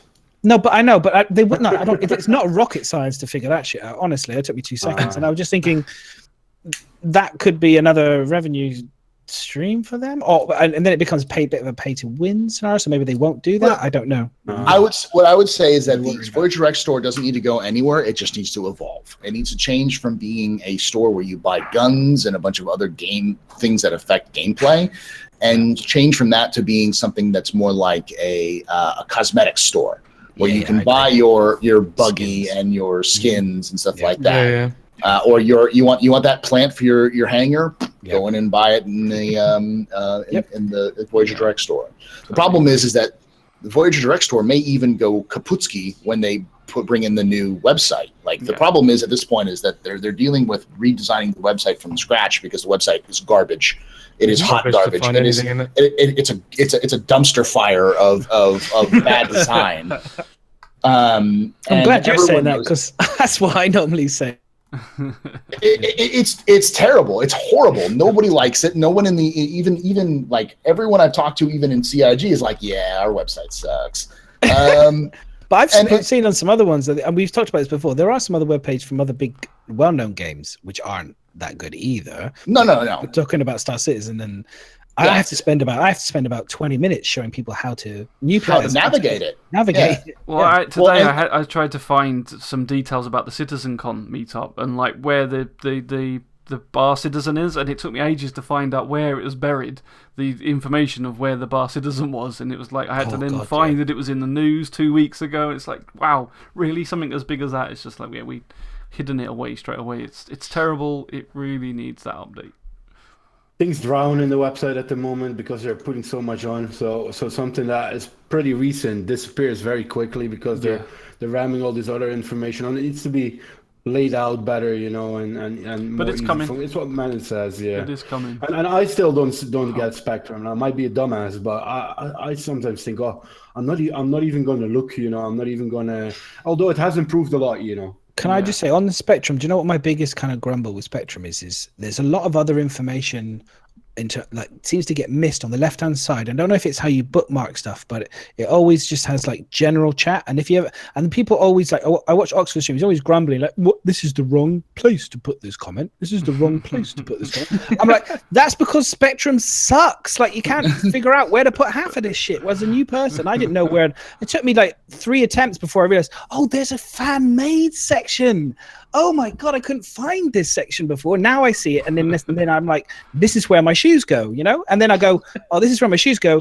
2 people have viewed it in the last 3 days because nobody watches it. No one fucking knows that. They'll go to general. It's like, fuck's sake, come on. Basically, general is this pit for everything. Yeah, everything. Exactly. And I was like, the answer is that people do Reddit style viewing. They want a front page that you go through and you find all the cool stuff. And having a front page that's not postable but has the top posts for everything, and then going through and actually going to the individual locations for things that exist would make sense as well, because most people don't interact. Like, I can't tell you the last time I've actually used Spectrum. I haven't used the website for anything other than buying stuff for the stream for years. Like, I think I used to be active on the forums in 2013 was the last time I was majorly active in the forums.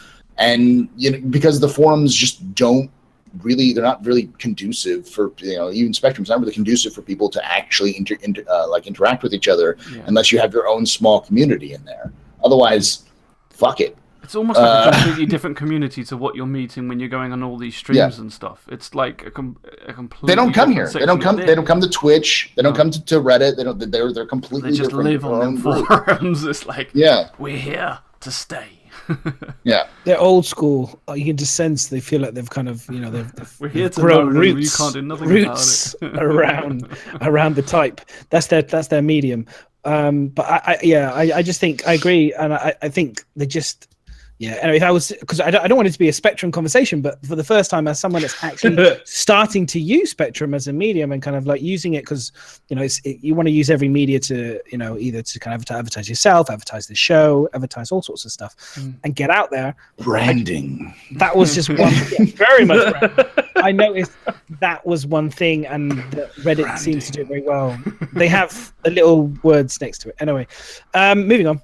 One of the things that we'll go back to ATV. One of the things that they were talking about was, we kind of covered it then, but they actually said that they were doing. So they've done a new pass on the mission rewards, the respawn timers, and also insurance prices. So I'm wondering if that's going to link into what we're saying about buying your own ships from the kiosk. So maybe they're going to start taking insurance into count for those sort of things. Maybe more than what we've got, where it's just you've crashed your ship, pay extra to get it quicker. I don't know. Maybe not. But they've. We're going to start seeing the actual insurance ratios. But they actually added that. That was one of the things they said, that insurance is done. Like, I don't know what insurance is. They haven't discussed it. I think that'd be a good topic for an ATV. Is discussing insurance, even though it's boring as hell for most people. Like you will sit there and be like, "This is like the madness can moan like fuck about it." Well, I was thinking, like, he's lost for words. He's like, I'll moan like fuck how boring it is. I was thinking about we were talking about insurance, and I was thinking about again the Mobi-Glass and the interface, and I was thinking, all right, I've crashed my rover, it's blown up. I'm 3 hours from my spaceship. So either the Mobi-Glass is going to be able to call my ship, either the Mobi-Glass is either a self-kill, like we would do currently now, to respawn somewhere, but we know with persistent death, that's probably not going to be a good idea to kill yourself. So will we be able to call the insurance broker and say, hey, would you be able to land me in the next few It's minutes not or whatever GTA. a brand new rover? But this is, I'm using it as a reference, or Yeah, will yeah, I it be? Do you know what I mean? Because they Well, are I going mean, to be. they did say we're going to have like distress beacons. I mean, is that going to count for that sort of thing Yeah. as well? If you're just Call stranding in- on the planet because you've crashed your damn rover. I mean, I'm screwed because I'm going to be stranded all the time. Call your insurance broker. Be like, I need roadside assistance right now. Yeah, you know. AA, AAA, Aurora down, Aurora down. Yeah. Yeah, but you have to wait Mrs. crashed again. My for a rover's certain amount lost of a wheel. time.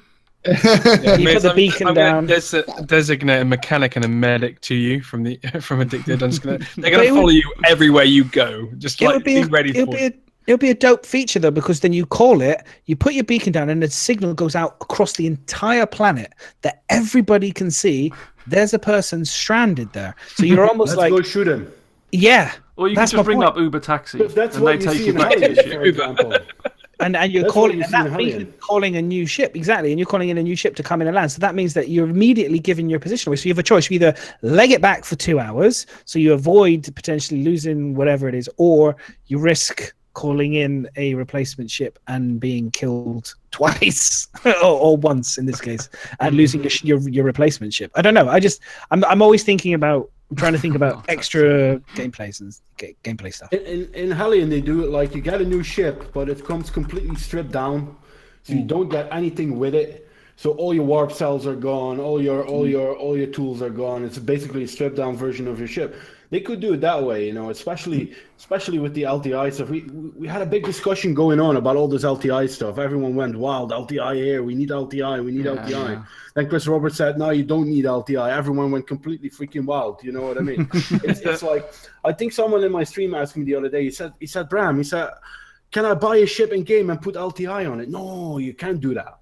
I think. You can't. We have the discussion, madness. I can't remember. We had a very long Yeah, discussion last week. Yeah, everyone's going. You can Oh move my on now. God. You can. Move All I on know from is I've LTI. got every ship of mine is We have discussed LTI. I do think there Fine. could be a get out clause for Chris Roberts if he just puts it on your first life. LTI is for your first life only. After you're dead, your LTI token goes. Possibly. I don't Anyway, know. we won't redo that one. Again. Scandal! Scandal! Everyone's an outrage. So the other thing they mentioned was adding more NPCs into the PU landing zones. So hopefully, this is something that Bring more Madness life. has been going on and on and on Excuse me? and on. Bring it to life! About is that the game doesn't feel alive at the moment, and there's no NPCs and that. So hopefully, by the sound of it, they're saying they want to bring it to life a bit more by sticking NPCs and stuff. on about it. You go on a lot of things, man. It's one of your many. One of your many things. I think he's right though. But you want to, I am to right. see it a bit more alive. He is, I'm just yeah. right. I'm just saying, that's just Yeah, one but thing you they know they're mentioned going to that come out and then Manus is going to go, too many. It's too much alive. Too many I don't people like in the it. way. It's too busy. I could be a solo on my own planet, on my own moon, barren moon, just me on my own with my farm. I don't want there's too many people around. There's just too many people. Shake your shotgun at rocks. You know? Get off my property! The last spaceman alive. What's it? The last man alive kind of style, just with a really big beard, just roaming around the planet. With my long johns on. I honestly don't think we're going to see a lot of NPCs in 3.0, though, to be fair. Like, I don't think we're going to see anything but the kiosk workers and stuff like that. They Like, said they're adding some, but whether it's be, do you know when they did the fly through one of the Gamescom or something, and they did the walk through Levski, and there was people standing there. I think maybe we'll get that. You know, I don't think they're going to interact with you, and are probably not going to do much other than just stand around, looking like they're having a conversation or something, or just maybe drinking. But yeah, they're probably not going to get too many because it'll, depending on the FPS that we're going to be able to get chucked through, whether that takes up too much frames for people. So maybe. I mean, they said they're adding some, and they're trying to bring it to life. So we're definitely got to expect to see some. I think we'll see something like the bar patrons at Levski and maybe some of the bars at like Grimhex and will be filled. But we'll see some people walking like inside, like we do now, where we have like an NPC that's sitting behind a counter. Instead of them just sitting behind a counter, they'll be like doing stuff and walking around and stuff like that. But other than that, Sit down. other than that, I don't think we'll see much. Not only beyond that, we will be getting this. We'll be able to sit in a stall and then Yes, the AstroPub we will actually. Woohoo! We can actually sit in a stall in 3.0, which is sounds crazy as like a exciting thing. Yeah, but how it's exciting actually is this? cool. We can go. You to probably the pub. find they've just managed to get it to stop spinning you around like, constantly. So yeah, it's I don't know. They've shown a lot of like NPCs doing the automatic picking up glasses and stuff. So whether, like you said, whether we get a bit of, maybe they'll just flesh out the bar areas a bit more and leave it at that, rather than people walking around so much, maybe. But yeah, sitting on a stool, woo! Sitting on the stool. You want a bit of life, you know. You want the feeling that something is going on, you know, especially in the stations and stuff. You want it to feel a little bit. I mean, that's going to come, isn't it? Although we will create that ourselves as well. I think if everyone's running around there, it will feel obviously more alive. But yeah, it's what Paul says. Get the bars a bit filled up. Get the general areas a bit filled up. You know, you don't have to. Of course, AstroPub wants the bars to be get the bars filled filled up first. Just get nothing else. Just get the bars. That's Sod just the rest of Levski. Just want people to buy I fully expect to go on Levski, to go to Levski and clip behind the bar and then just like push the guy who's actually out of the bar and sit there and wait until someone shows up and be like, "Yeah, welcome to the AstroPub." And I'd say, "Yeah, can't wait for VIP." She'd be like, "Welcome to the AstroPub." You'd be like, "What? Oh, you're NPCs can talk? So gonna roleplay. That's gonna be brilliant. Yeah, if you can get the voice thing in as well, that'd be so cool. Yeah, so roleplay audio. That would be hilarious. My name is Paul. Welcome to the AstroPub. Yeah. So one of the things I did miss, just going back a little bit, was on the armor on one of the bits on ATV. They did actually show that they had split the armor up as well now. So you'll be able to buy separate parts of the armor, like the chests and everything else. You can have a light helmet. Well, this is the thing: is do you think you'll be like, right? Okay, I want to have the light armor for my body, but I want to have a really, really strong helmet because we all know headshots seem to matter. So we'll be running around with the heavy armor helmet and light armor, everything else. Fit together. Well, they said no. I think you will be able to do that. What they said you can't do is you won't be able to have like clothing, like going in your t-shirt and then just stick on heavy arms or walk around with just heavy legs or just boots. So it'll be part of the armor set. So I think you'll be able to mix and match the armor set. But not with casual clothing, I think. I know that unless the view's terrible from the Bumblebee helmet, I will be wearing the heavy armor helmet because we all know 2-3 headshots and you're dead. So you'd want to reduce the headshot damage. That's where all the kills come from if you're in playing Star Marine. I'm pretty sure what's going to happen with Star Marine as well is there's going to be a weight mechanic to a degree in terms of speed. So like you have a heavy armor helmet, you're going to... Well, around everywhere. Oh my god! Hang on a minute. I need to increase my neck muscles to hold the helmet. but I mean, in all reality, like if you're running around, the stamina will decrease faster because you have a piece of heavy armor on than you would be otherwise. No, and as much as headshots are a danger, like I could sprint like with light armor now. I can sprint around the map, stop and shoot somebody in the back of the head with a shotgun, point blank. Even if the sway was making my gun go like this, and I'm running around in a light armor, I can easily walk up behind someone and still pull a trigger with a shotgun in the back of the head. It doesn't matter if you have a heavy armor or helmet or not, you're dead. So like it's going to be some balance issues, but I can guarantee you in the PU there'll be little reason not to have a heavy armor helmet if you're going to go into combat. Like, I'd expect to have like nothing but fully heavy armored dudes just running around the PU fighting, doing FPS matches.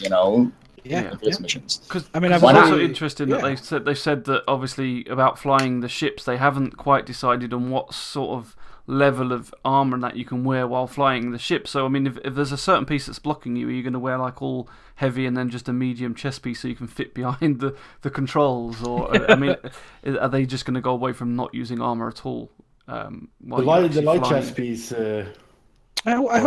I hope they have presets as well, where you can have you have like 2 or 3 presets of like loadouts that you believe is the best for flying or whatever you want to do. So you can just literally say, I want preset 1 of my gear in my hold or whatever, and it loads it straight up for you. Do you know what I mean? So you don't. I think it's kind of what we were talking about before, isn't it? I think you probably will be able to save sets, so it would speed up changing what you want to wear. It has to be there. It definitely has to be there. I think otherwise you will be faffing for a long time. The disadvantage that you have with a light armor is that you only can wear one gun as well. I think the medium and the heavy come with the option to wear 2 grenades and 2 guns. So it's obviously your playstyle is going to determine as well what you're going to wear. You know, am I comfortable with only a shotgun or a ballistic rifle? Okay, let's go light. I can be quicker. As I said, you already notice it in Star Marine. If you wear a heavy armor, or is it medium that is in Star Marine? Medium. You're already slower. Medium. You're already slower than and all the big players, the good players, the top 10 players all run light armor with 1 gun. You know, and it's just so quick.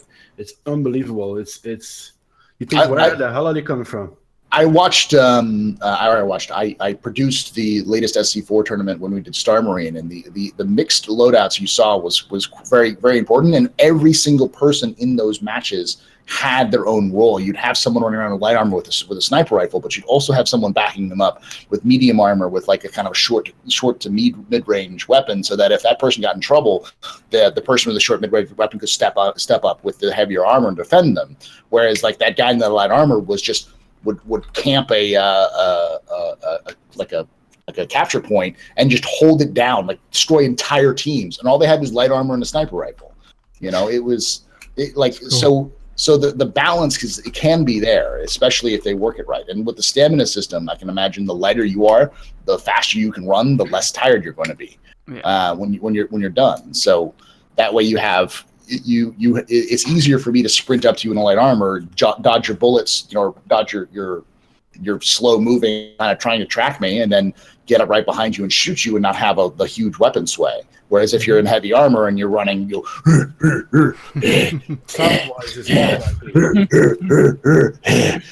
like it takes you like 15 minutes to get into a battle. The second you get there, it's like you're a train that can't be stopped. But at that point, the battle could be lost. So that's the balance when it comes to it.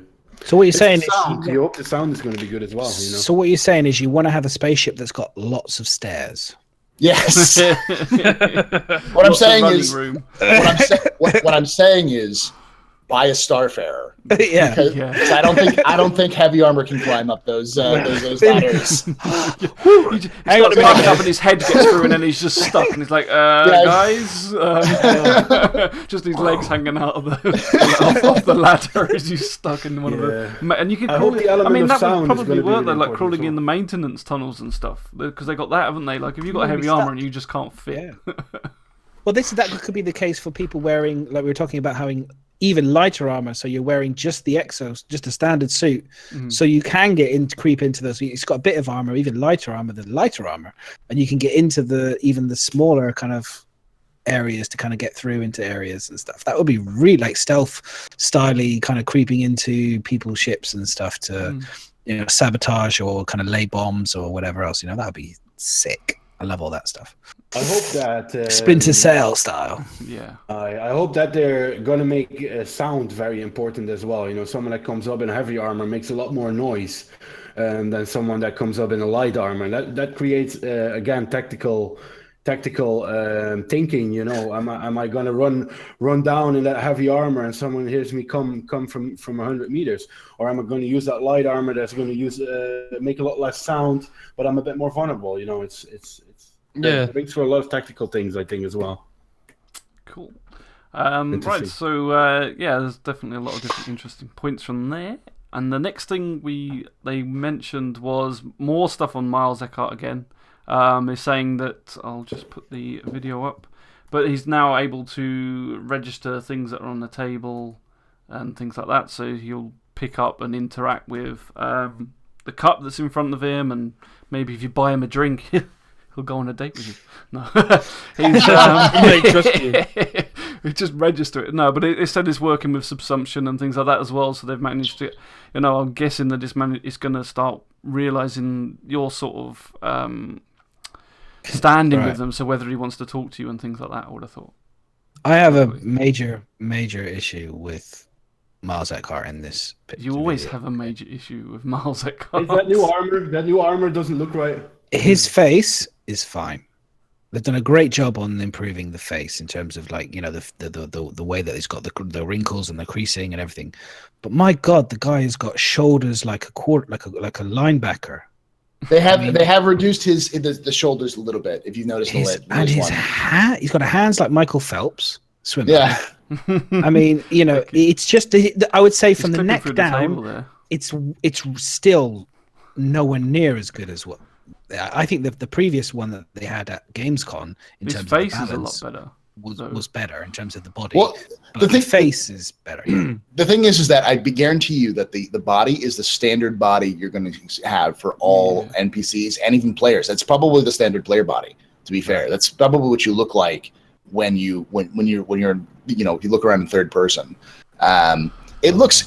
It looks good to me. Like the hands are big, but the hands are proportionate. I think the problem is his head is a little small for the rest of his body. That's probably. You think? I think it's either the body's a little bit big and vice versa. I mean, it could just be the way he's slouching and sat there makes it look. No. But also the shoulders make sense. It's just he's wearing shoulder padded jacket. Yeah, you can see they've got extra layers on them, so they're a bit wider that way as well.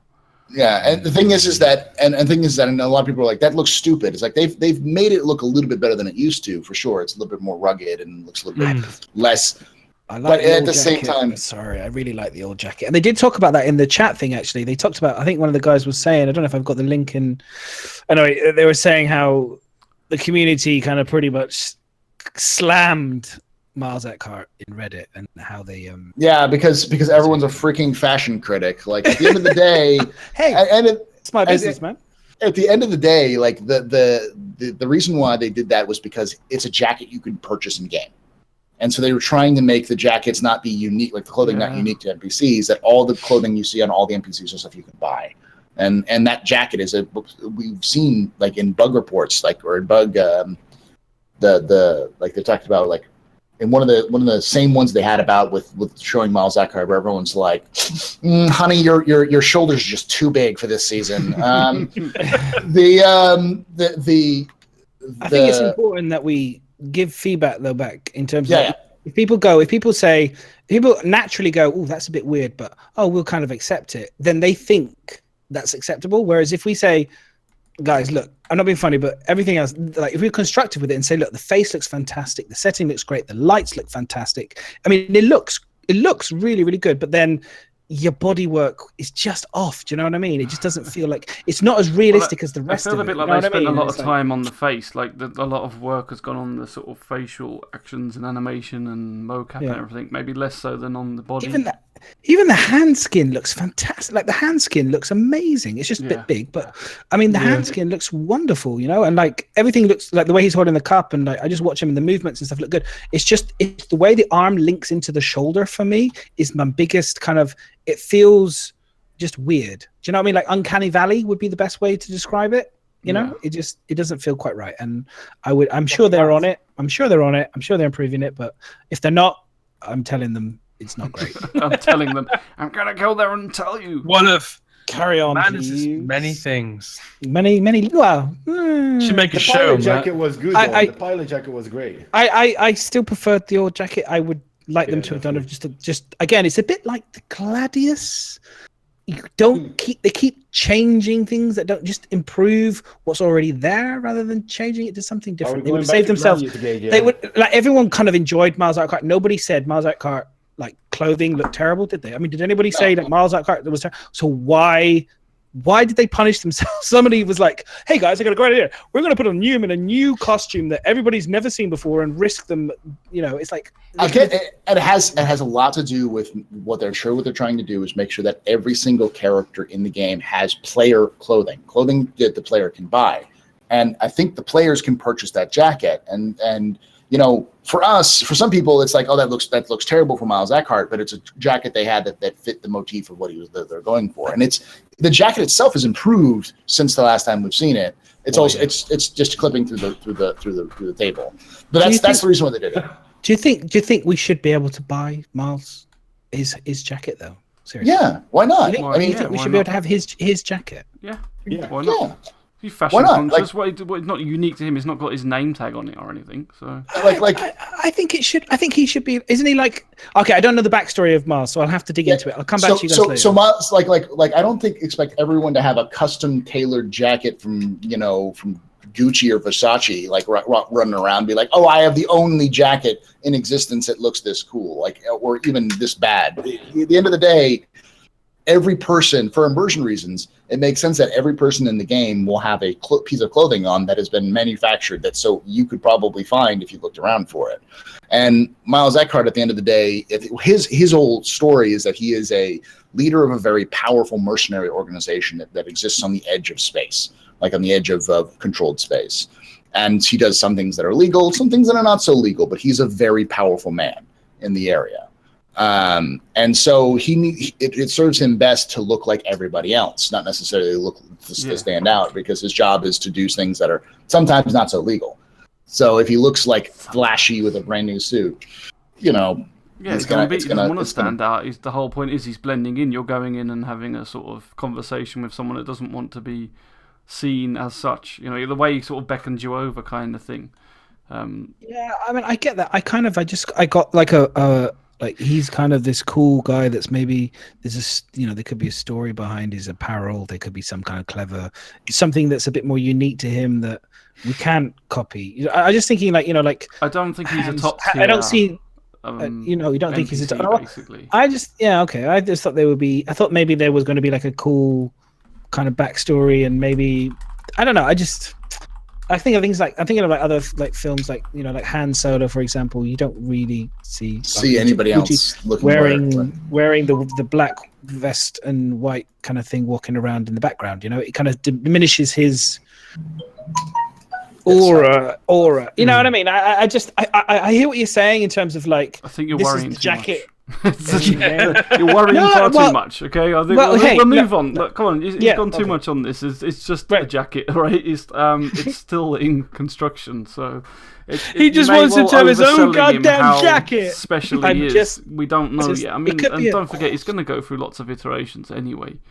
So I just say, I think Brim's kind of basically set it up. Like what I'm trying to say is basically, if it ain't broke, why did they fix it? Well, they may have bad reasons. We don't know.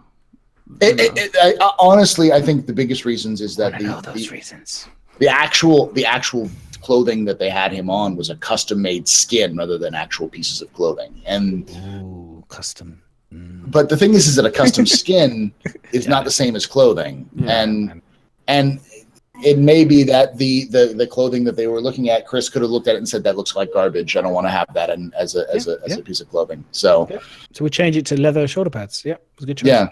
Some people like that. Just because it's not your fashion doesn't mean it's not somebody else's. Someone might be looking at that going, hang on. My justification on this before, this is the last thing I want to say, is nobody commented on it before. Reddit exploded the minute they changed it. That's not the point. To be fair though, Reddit explodes every time something slightly different changes. They didn't like it. If they didn't like it to start with, Madness has been on Reddit too long, hasn't he? He's turned into a Reddit person. I've been reading too much. I have become the Reddit person. Look. Stick with your guns. Move on. Right. So the other thing I thought was quite interesting with Miles was the options you've got. Like when you shut up. Looks good. Shut up. When you're talking to him, you basically got different options, a bit similar to like Mass Effect. So you can kind of scroll through what he's, your options, reactions that you want to do from what he's saying, which look quite good. That's so rather than going into Moby-Glass or anything else to accept the mission, I don't know if that was shown before, but am I allowed to say something else? No. No. You're on quiet mode for a moment. I understand completely that point though, and it comes down to not just the Miles, but it comes down to lots of different things. Is that NPCs should have a look that is unique to their own, and I'm just thinking of this in terms of like a community thing. Like going back on it. So no, in terms of like in terms of like cosplay and stuff like that. Like that's NPCs stand out specifically. Like it's not just Miles. We also have the other character who's being modeled after what's his name? After Ortwin. So I'm trying to think which one you're on about now, but. And I mean, they put all this effort into making them unique, and like the dialogue options are insane for Miles, I assume, and they've been talking about how exhaustive the dialogue options are going to be for Miles for all of their NPCs and how crazy they crafted them.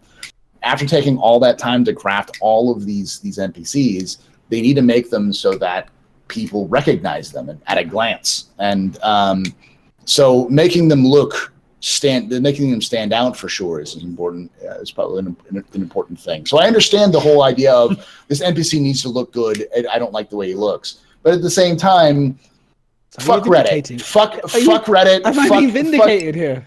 Fuck Reddit. Thank you. Fuck that stupid argument. It's just a fucking shoulder pad. It's just don't want to buy the Shut the game. fuck up. Now I'm not being vindicated. So, having said all that, I'm going to take it back and say screw you all. But no, Fuck Reddit. Astro. less on the fact of the armor. I do agree in the fact that yes, you kind of you don't want to go and speak to every single random NPC to see if they've got a quest. There needs to be an element that you look at and think, oh, he looks different, or he looks special, or she looks different. Yeah. So that you'll then go over to engage, because you will get tiresome when there's like 50 people in a bar and you go and talk to. Have you got a quest? Are you going to talk to me? Yeah. You look like that guy. Are you going to talk to me? So yeah, there does need to be a differentiation. But I think at the moment we've got like 2 NPCs in the game. It's probably not going to make quite so much difference. This clip you're showing now, I'm hoping this is not one it's going to be, because there's so much clipping going on, and yeah, she's getting that fake rag from the back of her pocket and a little rug. And her thumb goes through her hand.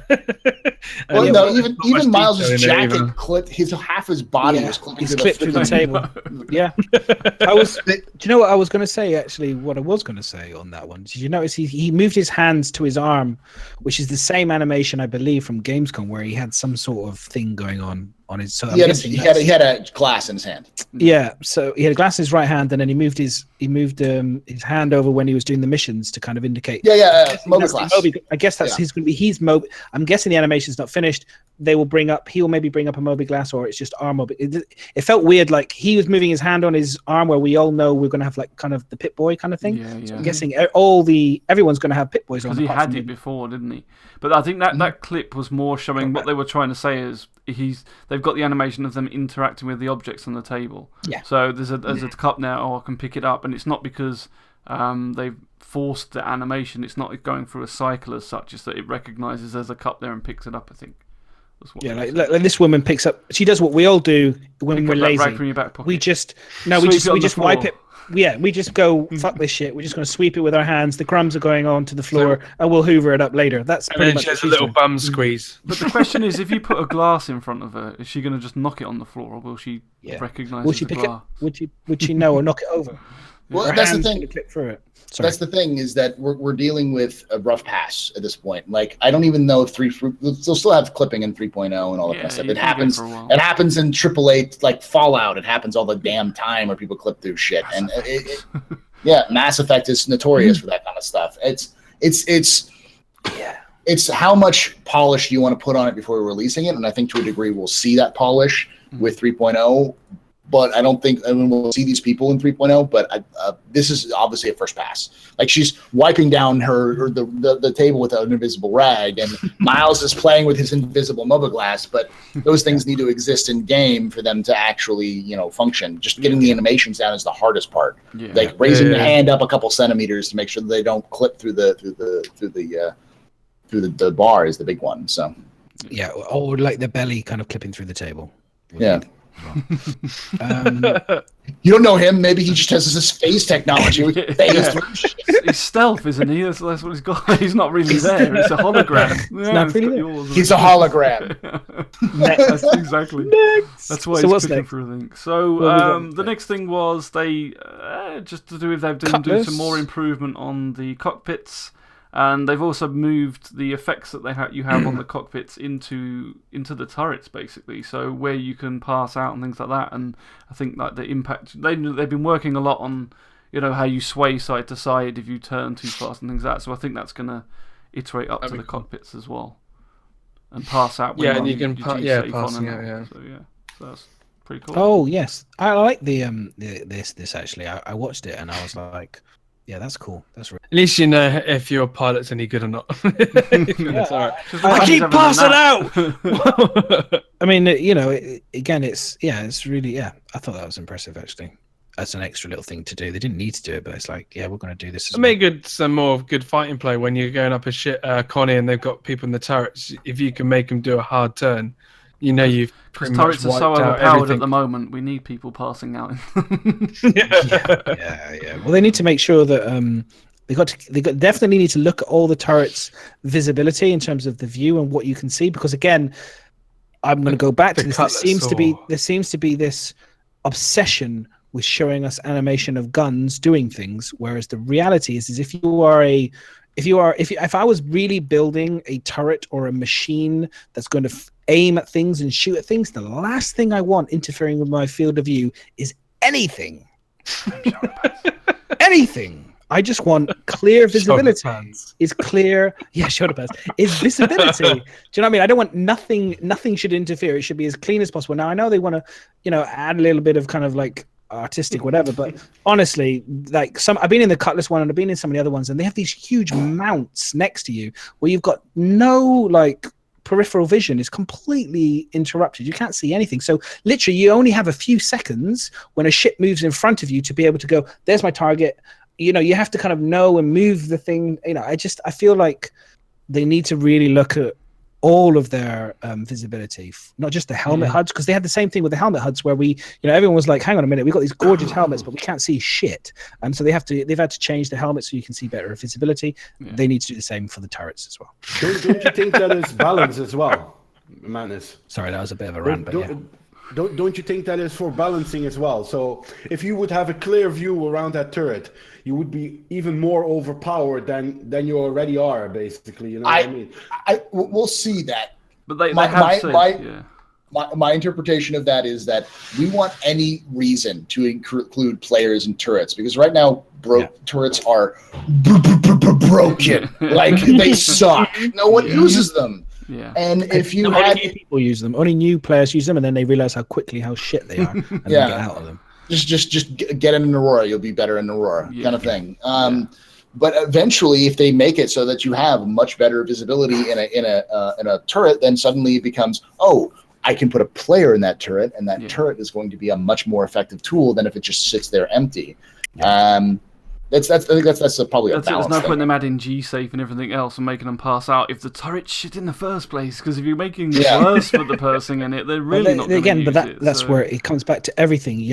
To be a better pilot, to be better everything, you need to have better visibility. You need to have better, obviously, controls in terms of accuracy of targeting and being able to hit a target. All those combinations. If you can see something early, you can track it, you can hit it. But those are the kind of the three things for me. See it early, track it, and then they need to have the balance, like we talk about hitting. At the moment you can't. It's bouncing all over the place, and you can't target anything, and it's really bad. The other thing though is that, like, with cockpits definitely need to have some sort of visibility debuff. Like, the MISC has shitty cockpits, and it's a joke so bad that they even make it in lore how shitty their visibility is in a cockpit in a MISC cockpit. But MISC is not designed as a fighter ship. They don't make fighters. So it makes sense that they have small windows, because most of their stuff is going to be done by, like, hey, I've got my console here, which will pull up all the radar stuff around me. Yeah. You want to have... The turret should be, though, The turret should be fully visible as fuck. Yeah. They should be almost a glass ball with guns on them. But, that's... aesthetically is the issue, and I think that just goes with along the lines of that turrets need a complete overhaul in terms of gameplay mechanic. They need to sit down and focus on just turrets. How do turrets work? How to make them fun? How to make them useful? All those sorts of things. How do you balance them when you NPCs and that kind of stuff? It's definitely something we've got to wait and see. Yeah, but I mean, they've also worked on. With 2.6, they said they worked on balance for Arena Commander, and that shit was just like, what way? Balancing badly, So we can live in hope is the best way we can do with turrets, I think, at the moment, because they're that bad. Yeah, well, they think the Gladius cockpit redesign is a good thing, so let's hold on to that thought and just think on it, stew on that thought, because it's a disaster. It's so much better, isn't it? Fucking a disaster. It makes me want to get a Gladius with the new look. It's a fucking Let's take the fucking radar from the middle HUD and get rid of it. What the hell? Anyway, sorry, moving on. Next on the list before I really trigger on that one because I'm just still fuming over it. You're already on it, man. The best fucking cockpit and again, this is my point. If it ain't broken, why the fuck do you change it? Madness. Sorry. Woosah. Anyway, moving on. Okay, so that was pretty much the first half of ATV. No, but the rest of it, luckily, is quick. It's just the engine trials and particle. I mentioned the engine trials. And guess what? They moved the particles from the CPU to the GPU. Yeah. Did you know that? Go on, Bio. Go on, Bio. Tell us about it. Tell us about it. I already said it, so what you need to do is look back on yeah, watch back. So what does it mean? What does it mean, Bio? I think they were saying that it was overloading the CPU.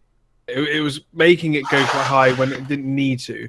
So they managed to make it run better and look so much better as it runs on the GPU. But then there was also saying that the moment it shows the particle and what you see back is not actually using any usage as well. That's how they've managed to do it now. So yeah, it runs a lot better and smoother now that it runs The game is overflowing the CPU if you pull your gun out at the moment. That's how badly optimized it is. You know what I mean? I hope that is a big thing for 3.0. It's what I said last week. The servers at the moment and the performance at the moment is so bad.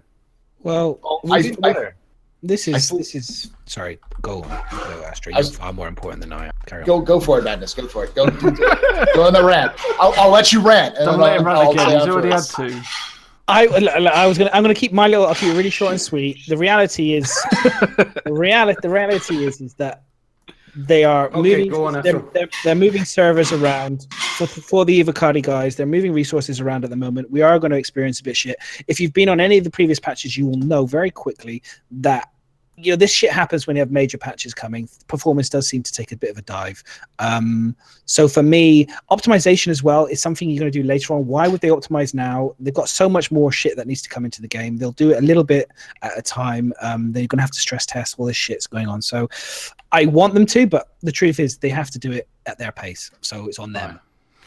I agree with you. Right. So yeah. Sorry, no, Paul. Astro, what was your view?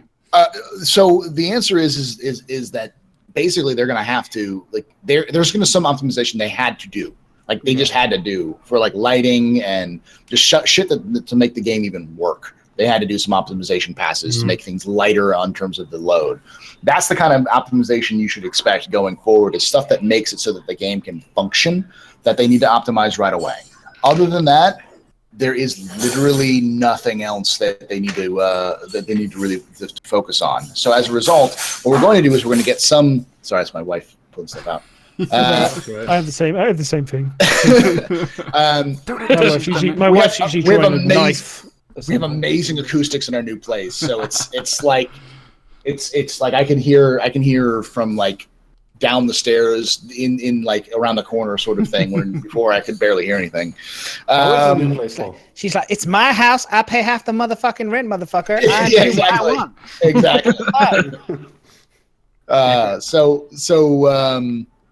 She's probably chucking him in the chair as well. She's like, you on about that motherfucking Star Citizen again? My God, you go on about that shit all the time. You're not too wrong there. She's at the joke. If she comes up here right now, she'll be like, "Are you on another fucking podcast? How many fucking Star Citizen podcasts are there? There's How quite many? a few. God, Jesus, Jesus Christ! You talk about the same shit every fucking day." But with the optimizations, it's going to be hard coded optimization stuff that needed to be changing just because the game's going to happen. I would not expect any sort of optimization to happen. In fact, I expect the performance to be as good as we currently have it or worse, because the stuff that's going to really improve performance isn't going to be coming out for another 4 months. 4 to 6 months. they've said for quite a lot, most games, the optimization is what comes last. But as you were saying there's certain things that you need to do this optimization, otherwise it's just not even going to be. You can't even play it. So we're getting this optimization, which is great, but it's not the final thing. It's just trying to help it so that it's actually playable. I hope the things like Delta Patcher will enable more like little bits of optimization. I don't think they will, because like I said, that they don't optimize unless it's something they need to optimize because the game's unplayable. For me, this would be for bringing in increasing like player numbers would be my way of looking at it. You know, like we've now increased. We've now got we've got this optimization that will enable us to go from 24 players to 50 players. You know what I mean? And that kind of stress test, that kind of thing. You know, rather than because at the end of the day, as the map gets bigger, they really do need to increase the player count in the instances. Definitely. Yeah. Because it will get very empty. Because it'll look very scarce when empty. Yeah. Mm-hmm. It'll be very boring. Did they say they were going to increase it for 3.0? No. Player size? No. No. Yeah, it's 24. So we're going to get 3 new moons. We're going to get a lot of landing. We're going to Levski, but we're going to have 24 players. Where is everybody? Well, this is the thing. They did say how Chris Roberts did say, like, you know, a lot of the fights and stuff in the game will end up becoming NPC based, but we've already discussed they're not going to have NPCs in the game, so it's going to be very quiet. So they're going to have NPC fights, but I don't think we'll see things like probably won't even see NPC FPS battles till 3.1 or 3.2. Yeah. So it'll be like what we have now, where you certain places and you go on certain missions, NPCs will spawn and you have to fight them. But other than that, it's going to be pretty fucking empty for 3.0. I think what they're hoping is that obviously if you're trading or if you're going missions, you're going to be going to hubs. And I think that's what they're kind of relying on, it not being so empty, is because you'll be going to hubs and you'll be bumping into people doing that. I mean, obviously that's not going to count for people that just explore on moons and stuff, but if you're going to do missions, you should meet that way, I think. And now, in terms of the, are we into the big discussion about engine trails? I think we're on to that now. Yeah, we are. Here we go. This is good. Okay. Engine trails now. Can I just say something before we go into engine trails? Go on. Look at that nebula. How beautiful that looks. Space is looking sexy now. Can I also? Look good. I have to. I'm just going to, sorry, and this is going to sound a little bit negative, but have you noticed how we always seem to have every action shot or everything done in front of that beautiful nebula? And then when the camera pans to the left, it looks a bit empty again. No, but do we think that they're going to have other things? It doesn't look empty. There's a moon in there to the left, you know? Yeah, no, but I mean, like, there's this one kind of like massive nebula going across, and then I'm kind of a bit. Well, no, you can't just have tons and tons of nebulas everywhere. Yeah, like, what do you want from this game, Magnus? It's not made for you. What are you expecting? I'm not. Look, it's fantastic. It's fabulous. Yeah. But again, I know fully well, having worked in like my industries, creative industries, they take cameras and they put them over the things that are the most interesting to get you all excited. But then when you move the camera away, there's nothing else. You know, it's the same thing. Like when we advertise things for like something for shoes, there'll be a dude sat next to a computer going, "Look at me drawing this really advanced technology on this 3D piece of software that we rarely use. It looks amazing for you guys, but in fact, we rarely use it." And that's my thing. Is it looks fabulous, but then in reality, how much of my time is going to be flying in front of that nebula versus over to the left? That's all I'm just, you know, as a good counterpoint to that, which is actually you make a good point, is that if you make sexy, stunning, amazing things commonplace, it becomes boring. Okay. So if you have those like that nebula, if you can go to that nebula and you're in the nebula, that's going to be an amazing experience, and that will pop you out of the normalcy. And a lot of this game is going to be slow, dull normalcy for most of the time. And in fact, I think there's a couple of great articles out there written by MMO designers who talk about how what defines an MMO is not the pace in terms of combat or what you can do. What defines it is the quiet moments between what you can do, the moments where you have a chance to meet other people and to do stupid shit, like in PlayerUnknown's Battlegrounds, where everyone makes the worm on the ground and everyone starts bouncing around and someone starts playing music. Those are the kind of moments that will define a game in terms of a player base and personality and those sorts of things. And So Chris Roberts has specifically designed Star Citizen to be a slow-paced, quiet game with lots of quiet moments, so that players can define and fill that quiet with what they want, what they think would be interesting. Sometimes it's going to be some dumbass running around, Port All-Star butt naked, but sometimes it's going to be someone doing an RP.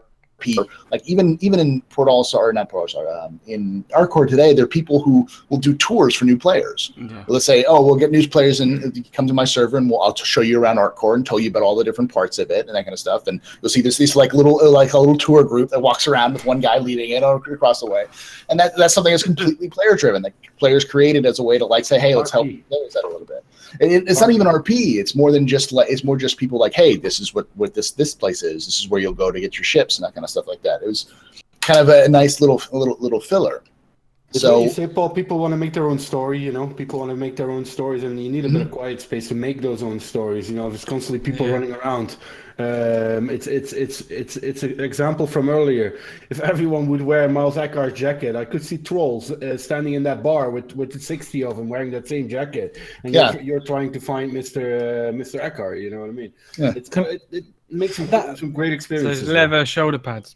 I'm just going to say, just because of chat and stuff and some of the things that they're saying about the nebula cannot be viewed in real life, thousands of miles away, and it looks like normal space. Look, guys, I am like, that's awesome, and thank you so much for informing me, because I've said this before in chat and stuff, is I often ask some questions that do come across sometimes as really dumb or really kind of like, oh my God, how the fuck can this guy be saying this shit? No. Because the reality is there's a lot of people out there who maybe think simple pop-up language like me, and, you know, it's great when you guys educate myself, especially with these answers, because then I learn. At the end of the day, I've never developed a game, and this is really great that the community comes back and informs me. I learn, and we all learn, and you know what I mean? I ask those really fucking stupid questions sometimes. But I do he's asking them for all you lot out there. For all you simpletons like me, I am on your side. All 10% of you, the 90% of really intelligent people. I'm sorry, I'm not one of them, but I genuinely, I love the fact that I learned, like literally there, I learned some really important information. So I mean, it's we're talking about the quiet times. Obviously, this game is predominantly a quiet-based game, clearly, based on what Astro was saying, and then the exciting moments are going to be the opposite way around to another game where it would be all exciting and then the quiet moments. So that's interesting. I always kind of, but I guess because I play more the combat side of the game, so for me, it's always loud, it's always brash, it's always intense, where I'm always fighting somebody, and when it goes quiet, I'm sat there twiddling my thumbs going, oh my God, I'm bored. What do I do? Heavy breathing. Well, that's why hopefully if you've played like Hellion or something, you'll get that sort of element where there'll be stuff to do inside your ship in the predominantly sort of quieter times. But it's kind of like I think, as Paul said, it's very much like PUBG, and that people watching you sometimes going, well, what the hell's this game about? You're just running around doing nothing for ages. But that builds up the drama that when you do come across somebody, it like the battle intensifies, because it's your heart starts beating, and it's like, oh shit, someone's trying to kill me, and it really heightens that because you've been so used to like running around, and then you also get lax as well. You run around and think, oh, it's all right, we'll loot here, and I won't check round the corner, and then the next thing you know, you get shot in the head, and it's like, I knew I should have checked that corner. Yeah, it's about building up drama and building up the moments. Like in Hellion is a sort of a good example in the same realm, because it's pretty much boring empty space. Eventually, what will happen is they hope to add in combat ships. So eventually, you might get stopped out of warp by a pirate ship that will disable your ship and try to board you. It may happen. So here's the thing then. So would you say that this game is not for the child, my generation, or just the person that is into instant gratification? This is potentially a re-education of that type of gamer. Yes, I would say it's much more of a Star Wars Galaxies experience than it is a SWTOR. You know, or a Battlefront. You know, this is not a Battlefront game. Is there like lots of action and intense moments? Yeah, there'll probably be missions where you're doing nothing but standing behind walls for 30 minutes, firing down hallways, trying to desperately survive and crawl your way out of a bad situation. But that will be maybe 30 minutes to an hour of a 4-hour game session, where the other 4 hours is just getting your shit ready, getting go. It's more Arma in the sense that there's a lot more getting ready to go and going than there is actually combat, and the combat is going to be the short, intense portions, which you will remember. But like in PUBG, most of the time in PUBG, you're running around looting. You don't do any combat, and then you maybe of a 30-minute game session or 30-minute to an hour game session in PUBG, you may get, if you get a chicken dinner, you may have 15 minutes of combat in that entire session, if you're lucky. You know. Yeah, because most engagements are handled in like 2 seconds. Yeah, it's mostly running around gathering shit for somebody else can steal. Yeah, yeah. just like this game, or at least it will be in 3.0 for sure. Yeah, just watch your backs. I'm coming for it. Coming to steal. Don't worry, you can always hire me and I'll kill him. I've already killed him 5 times. It's fine. It's got a record. 5-0, isn't it? All I know is got this scratching in his desk. when it comes out, you're gonna have to fly in that beautiful Gladius cockpit. Up yours. Do you know what, dude? Don't worry. Nice. Don't worry, because I'm just going to get an M50 and I can kill things in an M50. So that'll even be more embarrassing when you die in an M50. Challenge? It's on, baby. Come on, so let's go back to engine trials. Talk about the actual engine trails. Yeah, I was actually we didn't actually get to engine trails because Matt decided to have a little comment in front. You spoke about engine trails. Can I talk a little bit about the engine trails? Yes. Okay. This is one of the situations in which Reddit decided to have a little baby toss, and the tiny one about how bad this idea was and how it breaks my immersion and how it's the worst thing ever and that it's ending the game and how everyone wants refunds because of engine trails and wah let me throw my toys across the room because I'm angry.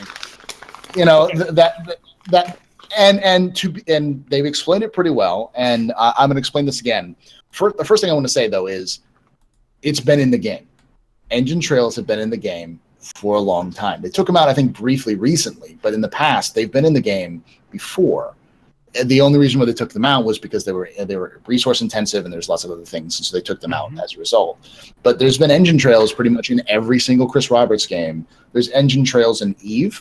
There's engine trails in Elite. There are engine trails in every space sim you can imagine. Engine trails are a standard practice.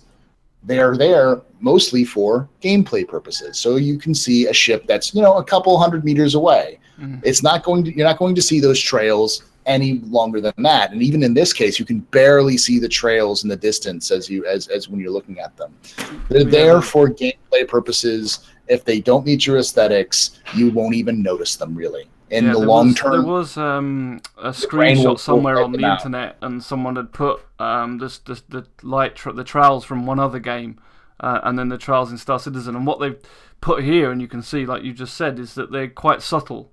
They're nowhere near as blinding as they were. I don't remember what the other game was, but it was like they were like thick lines showing you where they were going. Whereas these are they're not there for long, and they're much more subtle. And I don't know whether your signature changes, whether you'll be able to affect that as well on the ships. But you won't even see them anymore at some point, You won't even see them anymore, I think.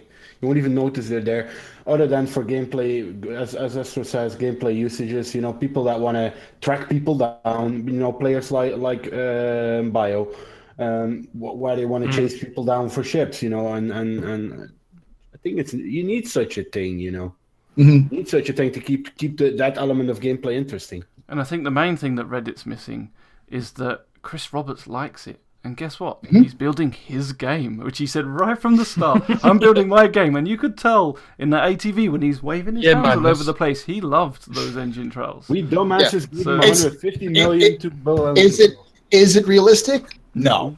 Does it matter? No. They've already reduced the speed of the spaceships to a point where they're not realistic. No. They're not realistic. Spaceships run at thousands of meters per second on average. Like I think to orbit the Earth, you need something like 4,000, 5,000 meters per second. You'd be going 4,000, 5,000 meters per second just to orbit the Earth, because all that speed is and all that orbits is just you have to fall. You have to go fast enough that while you're falling, you just don't fall. You're moving faster than you are actually being pulled down by gravity. That's all it is. So, and that's not that's not being rendered in Star Citizen at all. That's not realistic at all in Star Citizen. You're not going to see that shit at all. Like, there's not even orbits in Star Citizen, really. It's just like fly to a station, park at a station, or go down straight to a planet. Like, I'm sure you could go probably straight down into a planet, and you'll have the same effects and same situations as if you did an actual like gradual entry. So, I mean, my answer to this question, these type of things, is like, it's a fucking computer game. Exactly. That's it. It's a computer game. Simple as that. It's not meant to be realistic. People that keep thinking it is, they need to maybe look at a different game. If you want, like Flight if you want Simulator. realistic, yeah, exactly. Go get Flight Simulator. Spend 4 hours learning how to switch on the engine and take off. You know, it's fine. It's not. It's a computer game. Engine trails look cool. I like them. I actually, do you know what I really like about them as well is that you've got to be able to show you the movement of a spaceship. So it's like an extra learning. So you can see. You can draw pretty pictures in space. You'll be able to see a maneuver and go. So he's gone this way, rolled this, and turned this to create that kind of like, you know, trail, or he's turning in this direction. I can see where he's going. They're not huge, are they? I mean, they're very minor. So I don't.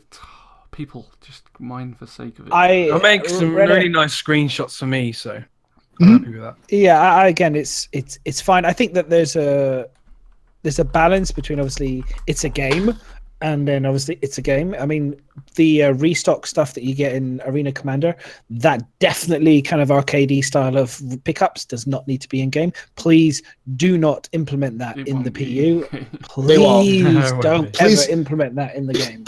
Please take it away from Arena Commander Arena or put Commander, it in its own little subsection. It's not a bad idea. It's just a bad idea to force it. Yeah, to force it.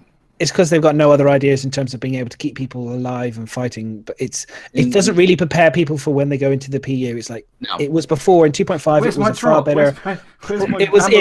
It was a much better preparation for the PU. Yeah. Whereas now it's just you're left kind of they're training in a completely artificial environment, which isn't, I don't think, a good thing. Sorry, it's just not good. It's not a good environment. But I think, like as Maverick said as well, adding these trails will also make it interesting. It could easily add extra game feature to like if you're having a stealth ship or lowering your emissions, that could affect your trails, or even maybe be able to cut them out some way. Drift. Yeah, you know, which adds another tactic, adds more stealth, and adds more gameplay. Go in decoupled mode, turn your engines off, and suddenly you don't have any trails. You know. It also gives you game away what you're doing, so potentially someone watching you could go, "Oh, he's gone. He's reduced his power. He's decoupled. He's reduced his. He's now vulnerable to this type of missile. Boom, fire. You know what I mean? It's that whole. That's what I love about this game. I want it to remain skill based. I want it to remain a learning curve. I want people to have to go onto things like YouTube and Reddit and Spectrum and talk to the people who are go onto the videos, the YouTube videos, the ones that Astro's doing, or Nubifire, or myself, or whoever, you know, who's doing it and playing it day in, day out, and ask us questions and learn, and I want that skill based game, because it's going to be there. This is the best game, potentially the best science fiction space simulation game of all time. And that's the idea. I mean, and the key though is that make sure that you understand that there's a difference between what you want and what works. Like Chris Roberts is making a game. At the end of the day, he's not going to make DCS in space. Don't ask for DCS in space because you're not going to get it. There are other games that are like that, but if that's not your game, that's not your game. Play another game. There are other games out there. However, I think this game is going to walk that line between mass appeal and like a larger mass audience appeal and a more niche or market of the space sim community. I think it has to walk that line. So. It's just like a hyped up version of his older games. So if you've played his older games, you know his style, the things he likes and wants, and it's just gonna enhance on those. And we gave him $150 million to do that. Who's to blame? Yeah, he will enhance on that, but then he's got to remember he's got some of the old team and he's got a whole lot of new people. He's got a whole new creative situation. The game that he's building is being built in a way that no other game has ever been built, in the sense that we see everything week by week, day by day. We see and have a voice and opinion on everything that they're doing, whether that's a good thing or a bad thing. We have that. We can say to them, the Gladius cockpit sucks ass. It's beautiful. And they hear it. Whether they, we can make them hear it because we have medias for them to hear it. We can say, Miles Eckhart's journey. Now, whether they choose to listen to them and they go, well, fuck you, citizens, it's a load of bullshit, I want it this way, that's on him. That's fine. And he's completely within his rights. And we'll all go say to him, yeah, that's fine. You're right.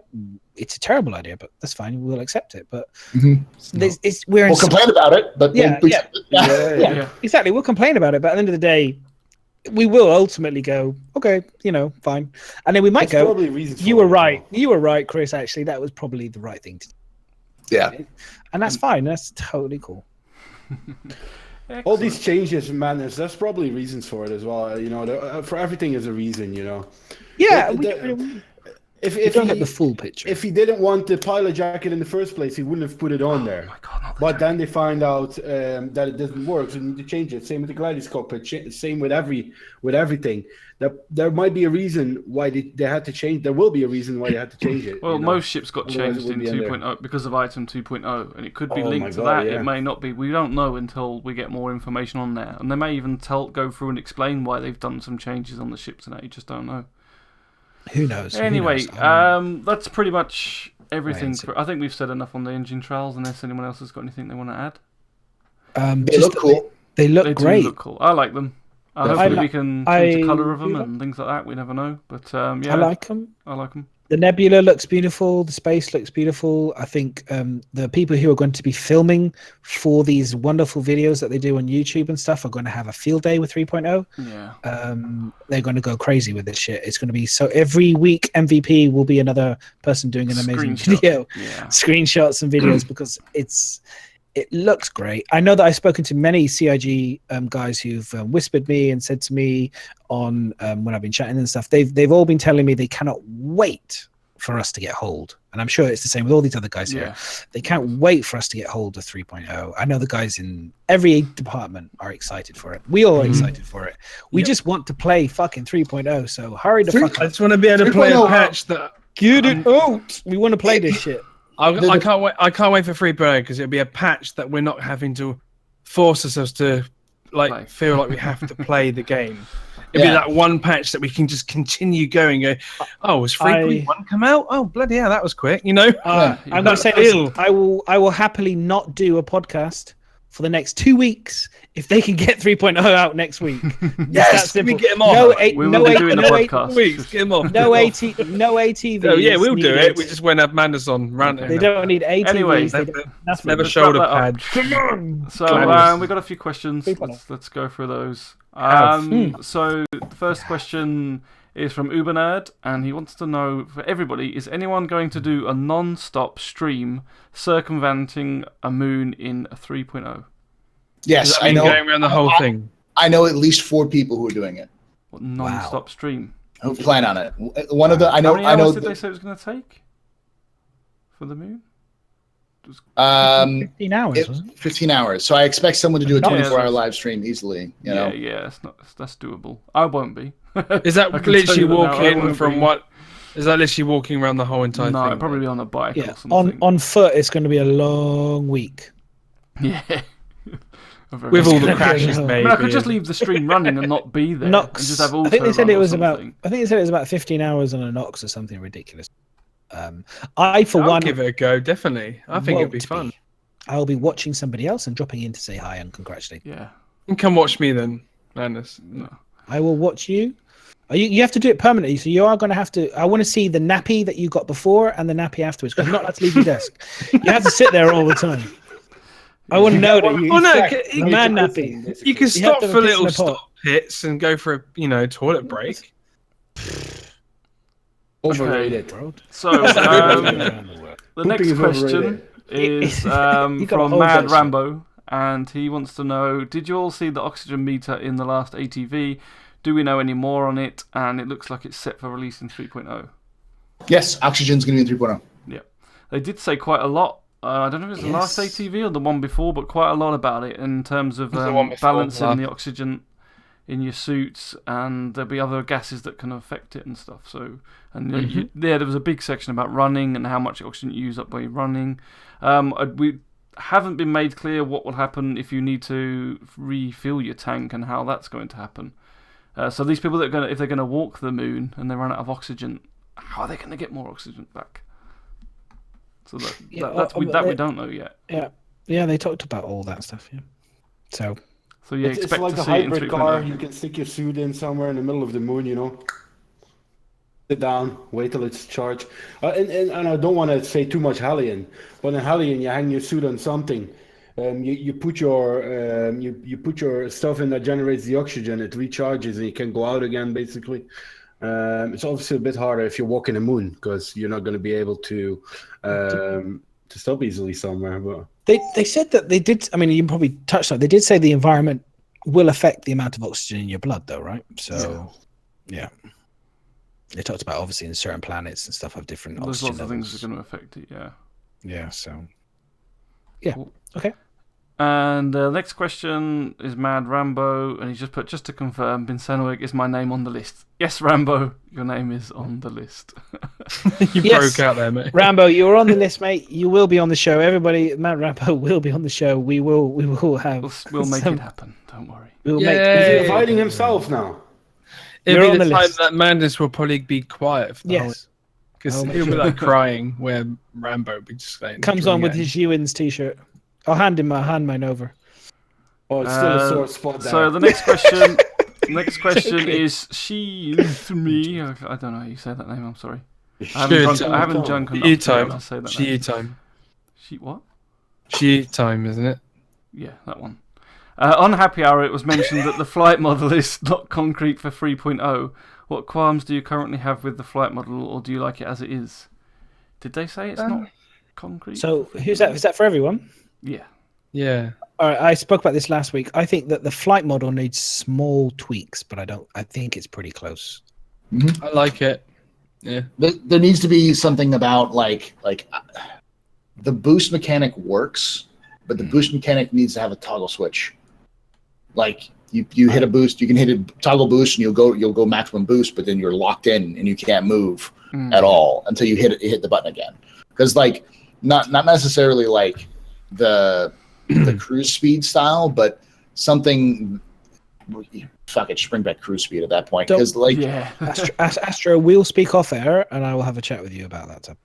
Okay, only because like I know there's a lot of complaints about like. There's a very cool little way to fix it. No, I know how to, I know you can do it kind of by decoupling right now. It works that way, but it's just that's my only small issue. It's a small issue with like the fuel burns out very quickly. Yeah, when you're not decoupled. I crash and die lots, so the flight mechanic makes no difference to me. I still manage to crash and burn. It makes no difference. I want to see what the flight mechanics is like as we start to expand the universe, because I think that's where the biggest changes. Because we had cruise control obviously before, getting from one place to another one. At the moment, obviously we're talking about fuel. If you decouple, obviously you can save fuel. You can put yourself up to maximum speed and then just cruise to the location. But I mean, even going from Yella to Big Benny's, that's when you go to the dark side of Yeller, and then you kind of you jump there and then you jump back again. You see that there's the 2 dots. You're looking at like a 2-minute kind of like cruise to to Big Benny's kind of area. I'm off maybe even 5 minutes depending on where you jump to. I'm interested as we start to get these bigger, as the universe expands, how the flight mechanics will adapt to make it still interesting. We talked about 15 minutes potentially. We have to have entertainment. If you're on a single seater ship, it's going to be pretty damn boring, or you won't actually be able to fly these single ships, like a Gladius, for example, to these locations, because it's just the distance is too great. The quantum fuel, whatever, won't make you there. So you will have to have a different type of ship to be able to do that. You have to go in stages when you're in restock. Yeah, exactly. Or you're going to have a bigger traveling, a Connie or whatever, where then you will have entertainment to potentially entertain you. I think for eventually your 15 we'll get minutes. more stuff, especially with the item 2.0. So you might have to go and check your systems and things like that a little bit more. There will be more eventually. It's not going to be in straight away, obviously. So that's one thing about the I'm flight menu interested case. in that. I would like to be able to lock on cruise control again. I hate it when I nudge the mouse and then it drops straight back out of it every second. Yeah, I do agree with you on that one Does as well. my head in. Like when I want to, like when I'm in chat and stuff, and I'm like talking to people, and then I move the mouse, so I want to go into a different window. Yeah. Like literally, it just fucks up the whole Yeah, screen. I can't really- lock. and it I drops want to speed lock. from cruise massively Yeah, fast. yeah, It's yeah. like, oh, come on. Yeah. I want to lock the ship in so that I don't have to do like if I could just press one button, it like locked. That's it. It's, like autopilot or whatever. Like that. It's set to autopilot, and I don't have to touch it. Maybe that'll come in. Maybe. Yeah, hopefully. Okay, so next question was Rambo again. He said, shouldn't they wait and hold on to 3.0 until optimization is in? All the new bros won't want to play it, and the old bros will hate it even more. So they have what? Optimization in. No. All right, so this way. 3.0 is a huge step forward. It's not going to be for everyone. I think a lot of people are going to be disappointed with the with how 3.0 is versus what they thought it was going to be last year, because it's going to be much stripped down in comparison. Just those are the facts of life. But it's for people like us who've been playing the game for years. This is a huge patch for us because it's actually adding in some base features where we can start saying, okay, this is how the game is going to work. This is how the game's going to play in the long term. For a new player coming in, this is probably a good idea if you've never seen the game before, just to see how the game is, with the understanding that this game is an alpha, shit changes. Yeah. It's more a case the person playing it needs to realise what alpha actually means, rather than we balance it so that you think this game's cool and I'm going to buy it and back it. Because you're not going to get... You should know by now that an alpha means it's broken, it doesn't always work, it's not always great. Well, they don't know always. that. Tough. Well, no, people don't, but that's kind of their problem, really. So, but I think that the type of person that plays Star Citizen, and that we talked about a slower gameplay and stuff, it breeds more of a mature gamer. So I think that those are the type of players that have gone away. If they don't like the game at the moment, they've gone away and they've gone, do you know what? I'll come back to this in 3.0. I'll come back to this in 3.1. I'll come back to this. Sometimes I think people need to just go, do you know what? This isn't how I want to play it at the moment, and go, instead of just forcing themselves to keep playing. I think it's healthy to actually go, you know what? Let's leave the game for a bit. Come back later. And if by the time you get to 4.0, if the game's not what you want, you're still in the early development, you can just file, cash your chips in and go, do you know what? This isn't the game I wanted. I'll have my money back, please. We knew what we got into anyway. We knew that, and especially the people that loaded more money into it. You're gonna get yourself into an alpha game that can change every damn day. I knew it. Yes, totally. But they have changed a few promises. Sorry, guys. I have some issues with my camera suddenly. Oh no worries. No. I mean, you're stuck in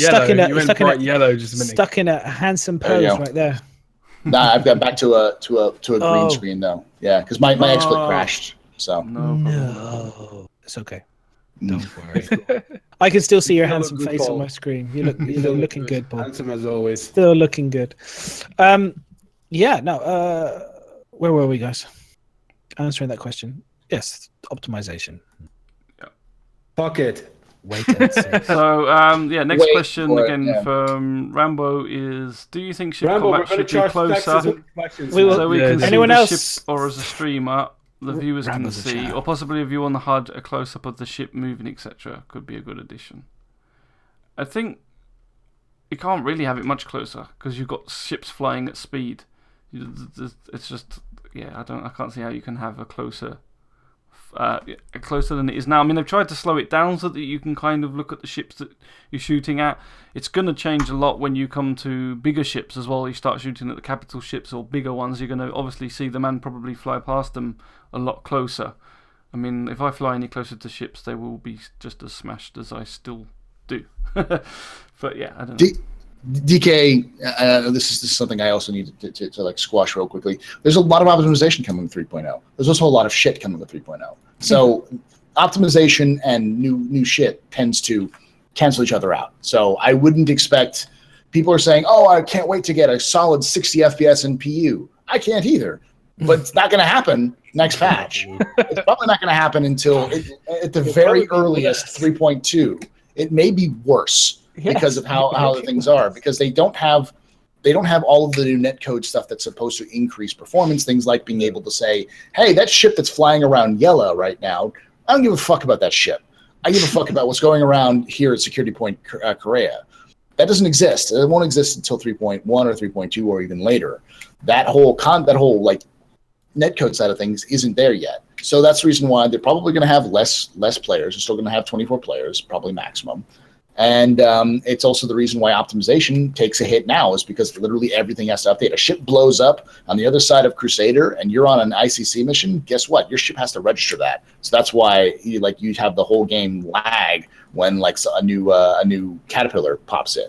The whole game lags for the whole server because everyone has to get that update.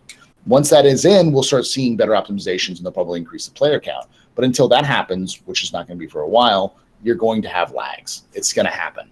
And you know what? There's no point in waiting to release something until everything is perfect. Then why even have an alpha? Wait till the game's released. If you're that person who's like, I can't handle this, or like, I want a game to be 60 FPS at launch, then go wait until the game's released.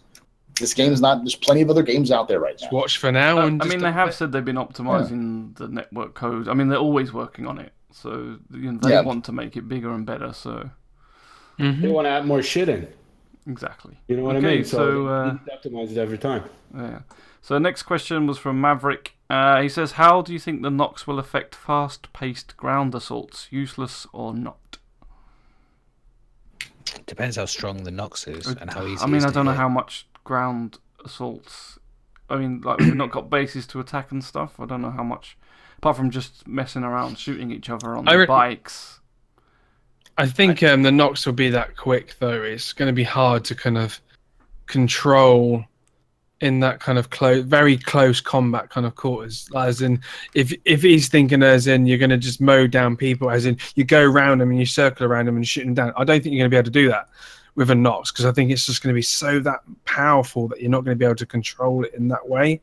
But maybe if you're fighting another Nox or another like a ground vehicle, then yes, that'll be easier because it can keep up with them. Maybe, you know what I mean? Yeah.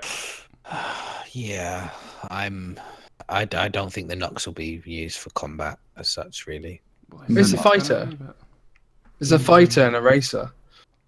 Yeah, I don't think it's not going to be used as a combat. It's mostly going to be used for fast ground transportation. Yeah. I mean, they say it's better combat, but then the Dragonfly's got 2 racer. seats, so you can have 2 people shooting from it. It's a racer from it. like the M50 is. I mean, there will be people who are amazing pilots or amazing flyers on the ground who will be able to turn it into something more than what it is. But for the average Joe, it'll just be a racer to get you from A to B fast. Cool. Next question is from Madness. He wants to know, what color trail would you have? Orange. This is a valuable question right here. Yeah.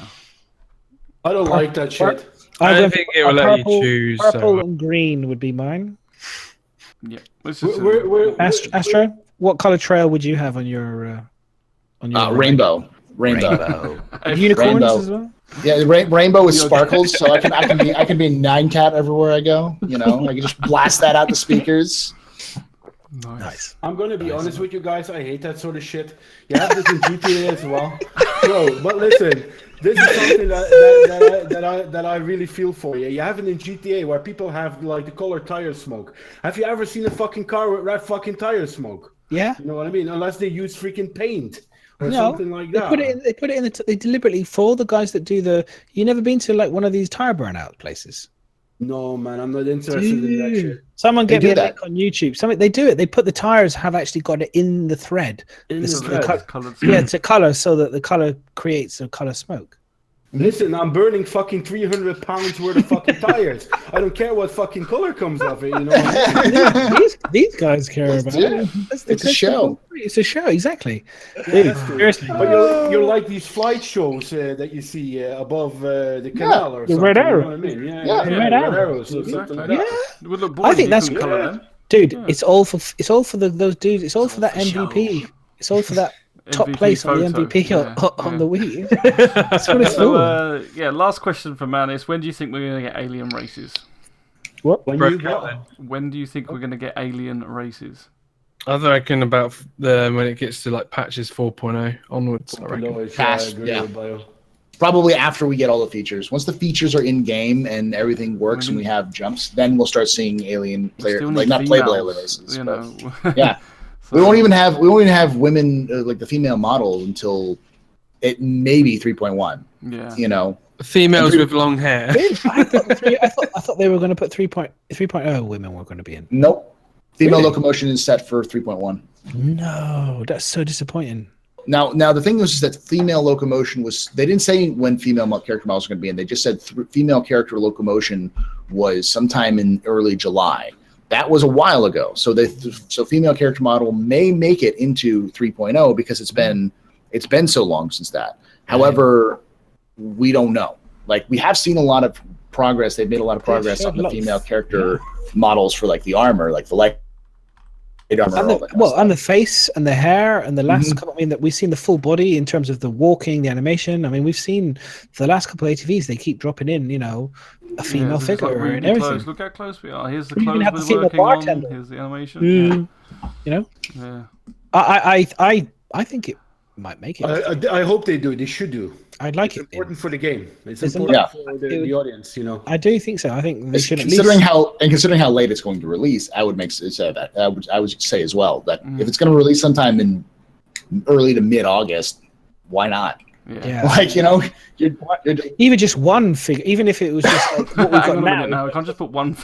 No. Female in there. We've all been playing with one clone man since like God knows when. So I don't think it would be a disaster if they had just one or two versions of a female now they figure. keep saying, we're not going to release it buggy, but you've got everything else buggy. Why not? Yeah. Come on.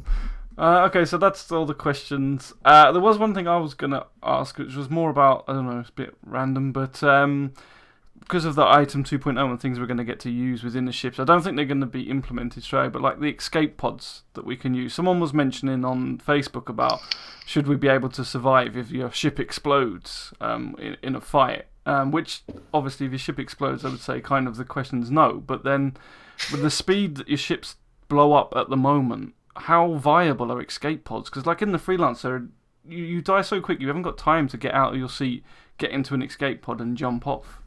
No, you do. You know pretty quickly whether you're not about really. to leave. I mean, some ships are about 2 hits and you're dead. So the key is to not be not get tunnel vision. There's that point, like in constellations, for instance. I've survived constellation explosions. You know, at a certain point, like my engine is out. Two of my engines are out. I'm still under attack by 4 or 5 guys. I'm done. There's no way I'm escaping this. I got to get out. And the thing is like the difference between like a freelancer and a constellation is that they both have the same concept. Is that they can easily come back, hop into your bed and eject it as an escape pod. The difference is that it takes so bloody long to jump into the bed and to get out of the seat. That it's like that you have to like time yourself, being like, oh, I got to get out of my seat. The animation takes half an hour.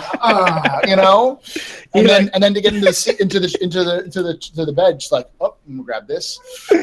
1, 2, 3, lift, jump. Oh, I'm gonna get a little comfortable here. All right, now let's escape. Maybe that's what I mean more of like, there's no way I've got time. Do you know what? I think they're gonna cut those times down, aren't they? Do you know what? He's like literally. That is the best answer I've ever heard. Like the Connie. Like, why the fuck does the chair have to spin around? It's literally facing forwards. You just get into it and you get out of it. You don't need to have the chair. I mean, it's cool that it does it, but he doesn't need to turn around. I think that should be able to make it so, depending on where you're standing from, depends on how you access the. Yeah, I mean, as long as the panels are up, there's nothing in front of you to stop you getting out of the front of the seat. Is there really? Just keybind it to rush for R to get out of the seat, and S for slow, get out of the seat. Or they are doing that. We've seen that. And you're like, oh, I can slowly take my time and woo. But once you'll find that everyone will naturally start paying attention to the damage status, anyways. You know, when like using escape pods when permadeath comes in, because you know you're going to have to get out a lot quicker. And you're going to be paying attention to that. And when you start seeing you're going from yellow to red in places, you're going to get out. I think the bigger ships It takes longer to destroy. Honestly. Yeah, they're going to improve. That's what I still think. It's just that things blow up too quickly. Too slow. Yeah. I think the big from a freelancer above. I mean, okay. Anything that's got an escape pod should last longer. So I'm in a Gladius with size 2 mass drivers, and I can blow up a freelancer reasonably quick. That's what I'm saying. There's no chance for me to get out into my escape pod and go, I'm going to get out of it. Nose goes yellow. Once the shields are down, nose goes yellow, goes red, is dead. Reasonably quickly. You know? I mean, unless he's a good pilot. Again, smart pilots generally back off very quickly once they've lost their shields. Stupid pilots stay in a circle strafe for ages. Well, ages being until they're dead. But I think that they definitely need to improve on the bigger ships from a freelancer and a cutlass above. They need to start to implement a bit more armor. They need to be a bit more tanky. They need to be realistically only taken down from things like Super Hornets and Sabres and I consider tier 3 or tier 2. Yeah, tier 3 fighters. A tier 2 fighter, say for example, a standard Hornet, would take a bit longer to take down a freelancer, but can kill it. A tier 1 ship, so for example, like an Aurora, shouldn't realistically be able to kill a freelancer unless the dude is the worst pilot known to mankind. You know, he should be literally stationary and have his shields down. Realistically, he can take his shields down, but it's going to take a long time to kill. Miserable's a good pilot. He aims to blow up. And I'm talking I'm talking about with standard weapons. I think you can mix this up. Again, this is all this wonderful thing. Weapons change. You know, you can change your weapons on a standard Aurora to make it a bit more powerful. You can change the weapons on a standard Gladius to make it more powerful. So there's this wonderful amount of balancing that they have to do, which the poor dude's going to be doing it forever. You know, I do feel sorry for him. He's got a job for life. That's for sure. Yeah, it's good that you can change that. It's just a shame you can't change the Gladius cockpit in it. Right. Anyway, so I think that's pretty much all the questions. I'm gonna have one more question for the guest because we can talk about this anytime. So just Paul, any thoughts on what we might be seeing in Gamescom and CitizenCon? Have you had any? I have one after that. Honestly, I think we'll see with Gamescom, we'll see something along the lines of Star Citizen based, something like a preview of something like mining or salvaging, something that's going to be not in the next 6 months, but then like a year. Like what we'll see come around May to July of next year is what we'll see there. Because that's generally what they do. They usually do about a year or 9 months ahead of time is what they show off. Yeah. And then they'll have like a teaser trailer for Squadron 42. And then at CitizenCon, we'll see Squadron 42 content. They have to show. They punted it last year. They punted CitizenCon last year for Squadron 42. Now they have to deliver. Like they can't just sit there and do nothing. If they sit there and do nothing, there's going to be a lot more complaints than last time. Here's the thing. Do you think, talking about that, do you think they'll show a vertical slice? Or, I mean, personally, I'd rather have a trailer. If they use the term vertical slice at all in the next one, I am going to lose my shit because they said they would not do a vertical slice. After, because it was a waste of time. If they say this is the new vertical slice, then I'm going to be like you. So you wasted time. You wasted another 8 weeks of dev time on a fucking vertical slice that you told this was a waste of time in the first place. Why the fuck did you do that? Just so you could sell more ships. And that's at a certain point, I understand they need to sell ships to make money, but at a certain point, you as a community, you got to go. What? Stop contradicting yourself, you fucking assholes! Like. Good. I like this guy. Can we have him back every week? Awesome. No, I think that's good. A fair point, definitely. Yeah. Okay. But I'm looking forward to it because I'm thinking we're going to get like a good trailer. At the very least, with what we should get like a release date and a trailer. Yeah. For I really hope so. I really hope. Yeah. Looking forward to trailer. Release date. Oh, would be so good. Yeah. It's all going to be ship sales. Are you trying to cuddle us, Astro? Yes, I'm trying to cuddle. Of the five guys here, who's going to and also in chat, by the way, guys, thumbs up or whatever you guys do for. Are you guys who's going to CitizenCon this year? Who's got the tickets? I'm not. I didn't get it. Who's got a ticket? Yeah. I don't have a passport. Liz? Yeah. You got a ticket? Yeah. I don't have a ticket. I have a family. But I don't know. I don't have a passport. So. You don't have a passport because your mum hasn't done it yet. Okay, gotcha. I got a lot of shit at work for ordering that ticket. I tell you that. You've got it. You've got a ticket, so. Hi. Oh, nice. Dude, you bastard! Can I murder you and take it off you? For me, I thought it's you said you very had a family. easy, madness, because of my family. I or might my be elderly divorced. You home. never know. Yeah. Oh, dude, that's awesome. My elderly home is like 45 minutes away from the location itself. So for me, it's pretty damn easy to go from the UK back to the Netherlands and then go to the CitizenCon. Yeah. I'm so jealous. Paul? Oh, AstroPUB, sorry. I'm not actually going to be able to make it because I don't have passports in line and all that kind of stuff, and I just moved, so it's pretty expensive. However, because I moved to Austin, the guys who were setting up VerseCon asked me to help them with some of the master ceremonies for VerseCon, which is kind of like a. It's like a link? It's versecon.space/register if you want to get a look at it. It's going to be kind of like a UK or it's kind of like a US PurchasingCon. Is what it's set up like. Yeah, it looks like it's going to be awesome. Yeah, it's going to be a 2-day event. One day is going to be for us to watch the actual CitizenCon live because it's a Friday here, and then Friday early here, and then the day after that is going to be we're going to have like some competitions. We'll have maybe some panels. We'll have some demos. We have Track IR is coming down to show off and give away some stuff, and we're thinking about getting that's Ken. We're thinking about getting. We're talking to Thrustmaster to see if they'll come down. We're talking to a couple other people to see if they come down. So it's going to be like an event for you to come down and hang out with. It's a 21 and up though, so should be good. Yeah, nice, cool. This is good.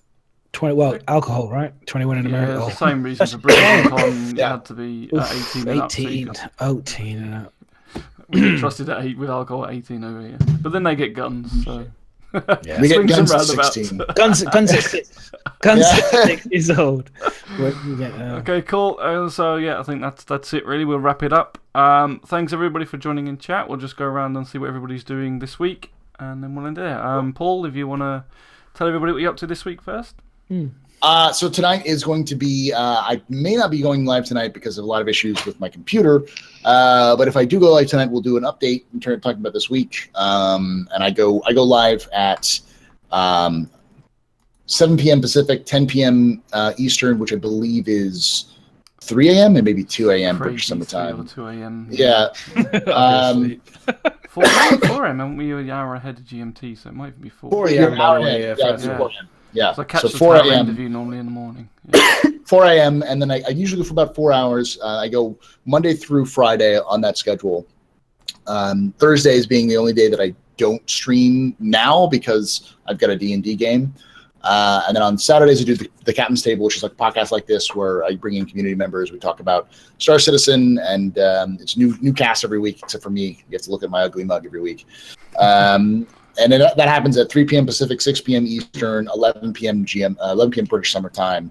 And then Sundays I do like the Pantsless of Pachinki, which is kind of a PUBG soap opera that we've been doing for a very long time. It's kind of making fun of soap operas. But this week is going to be kind of cool because today I am probably just going to do some Star Citizen, but tomorrow I'm doing Hellion, and on Wednesday I'll be doing VR. So I'll be doing probably some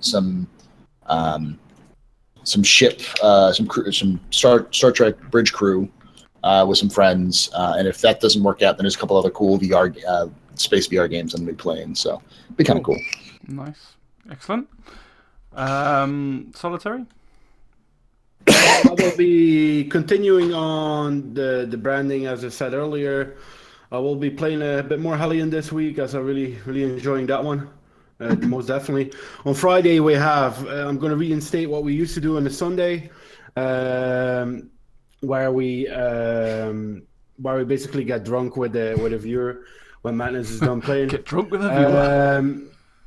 So I have a special guest. I can't confirm yet, but if you follow me on Twitter, you'll definitely find out who that's going to be. But for the rest of it, and we have the 12-hour stream next week Saturday with a lot of giveaways, so definitely come and check it out. That's where we relaunched the brand, and going to have a lot of fun. Excellent. Cool. Madness. Sorry, what we're talking about? Okay, Bio. I'm only joking. I will be. I'm very busy with work. I have crazy deadlines. We have fall 2018 Beachbody footwear to do. So I also have my shoe that I'm trying to in between all that and stream, and I'm trying to get a chicken dinner. For everybody that knows, I am still shy of it. I have got second place in Pug so many times. I was on Mad Rambo stream not too long ago. I am literally the most unluckiest son of a bitch when it comes to getting a chicken dinner. So even retards have actually got Pug like chicken dinners. Literally, people who are blind. Easy. I still haven't got it. So it's probably because I don't play Go in enough. a server on your own. I think the plan is I'm going to try my best to stream that and try and get that to this out of the way with, because it's something that shouldn't be happening for some reason. I don't know why, but I've seen cursed by the gods. What you deserve. I've seen cursed by the gods. Also, Star Citizen, we'll have our normal Friday diner. If anyone's checked out my Friday diner, 1950 style, blah blah blah, Americana thing, come and check that out. I do try to keep that going as much as I can, but I work from home, shoe designing. It's very fluid. Sometimes I'm very busy. Sometimes I'm not. So, yeah. So that's me. So if you don't follow me on Twitter, I would say definitely follow me on Twitter, because I always try and put out a tweet to say when I'm going live. So there's that, and I do creative stuff. And if people want to learn Illustrator or creative stuff, if you're a young person and are interested in footwear design or whatever, just hang out, chat with me. I'm very open. I do like to share the knowledge because people have done the same for me. Cool. And Bio.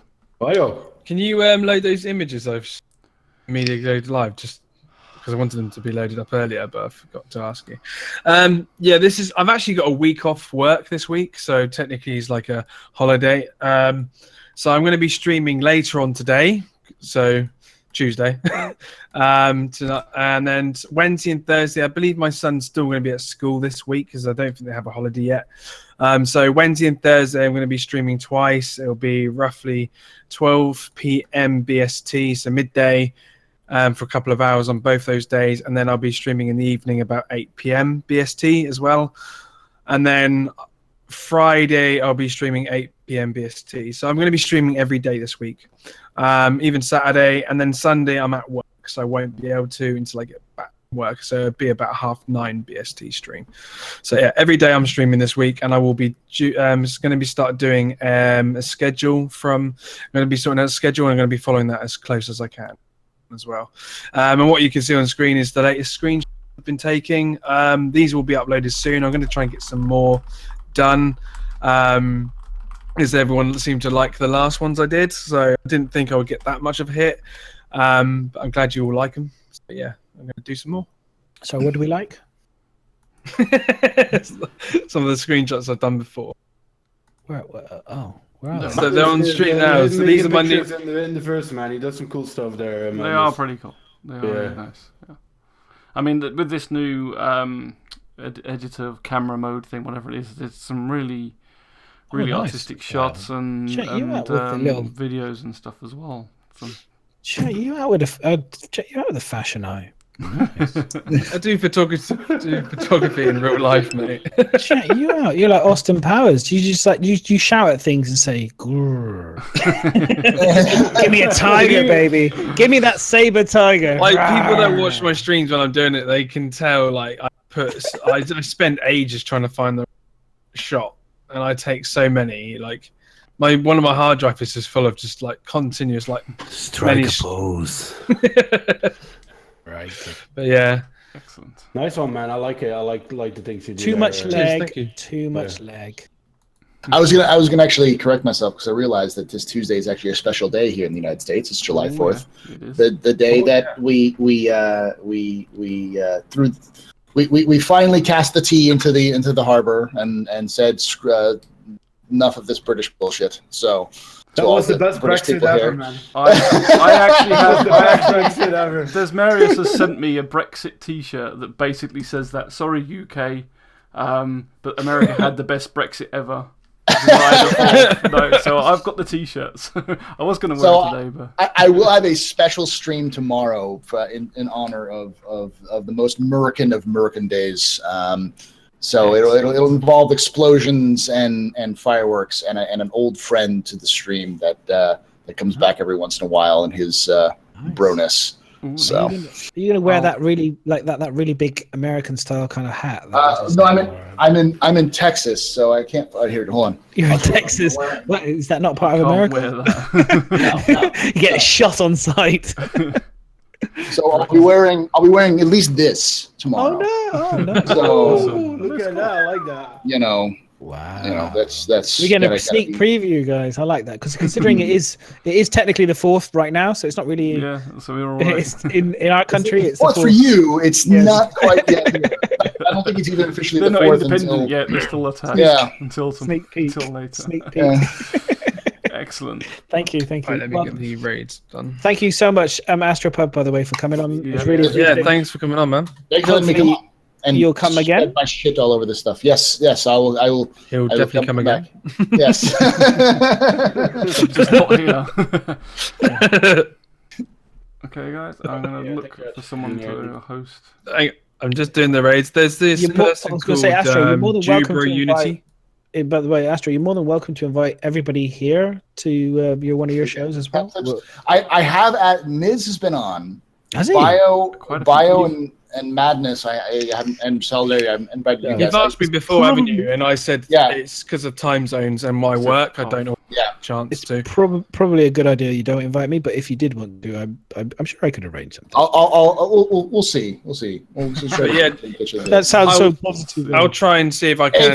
The biggest issue is more like I try to get everybody I can in, and I try to invite lots of people. But the problem, my experience is that a lot of people will say, "Yeah, sure, I'd love to come on," and then like a day before, they're like, "Oh shit, that's at like midnight my time, and I got shit to do on Sunday because it starts at 11 p.m. your time, and it goes for 4 hours, between 2 to 4 hours, so it can go into like 2 a.m. on a Saturday night." Let me and a lot of people are like, sure. I got better shit to do on a Saturday night than Oh, sit no. and Being talk on, about being on the captain's table. We is might be a awesome. bunch of pricks, but we're a bunch of reliable pricks. So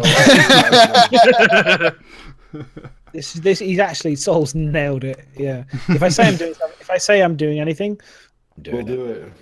We'll do it. that's what we're here for. We're gonna Right, host good someone, stuff. aren't we? Yeah, who are we hosting, dude? Okay, Critical yeah, I Core? did forget to say what I was doing, but I'm streaming tomorrow night, but probably do more painting of my Dungeons and Dragons figures. I've almost finished the one off for Dez, and then I'll probably paint my Blood Bowl team that I've got to do, and then usual stream on the Friday. But I'm going to try and do some more morning streams as well during the week now, try and up them a little bit more. Check out this man painting, by the way. He does some great stuff in the Tuesday evenings. I have to say that. Thank you And it's very really much. nice because that's just telling stories and shit, and yeah, you get really. We call it sucked Paint, in. Prattle and Roll because it's about Dungeons and Dragons. Desmarius just tells all these kinds of stories, and I'm sitting there letting you watch paint dry, basically. It's good fun. Okay, so there's someone that says first timer playing Star Citizen, so we'll go and host him. I think. Give him I some don't love. think he's- Nice. That's always fun. Jebro Unity. Yeah, I don't think he's new to streaming, but he's new. To No, he's Star Citizen not. by the He's- looks of it, He has so, 7,000 followers. Are you sure? He's a partner. That's all right. We'll go with him. It's fine. He'll love it. I Maybe. say critical, man. I say What? critical. So It is a partner, yeah. this is a person that doesn't have boobs, or do they have boobs? No boobs on this one. We're making no He comment. has one big boob on his head. I see. Good. Yes. He's like board gamer. I like to support. Right, let us know when you're about to do it, then we can see. Oh, Oh, I think God. he's a. Matt. I think he might be an esports commentator. Cool. We'll go and tell him how awesome Star Citizen is then. Yeah. We'll give him a host. Okay, guys, thanks everybody for joining us in chat. Once again, thanks AstroPub and everybody else. See you Have a good night, around- and we'll see Yeah, you see you around the verse. I will see you in the verse. something like that. Goodbye. Bye. Hosted. See you later. We seriously need to work on that ending, guys. Whatever. I don't care. Come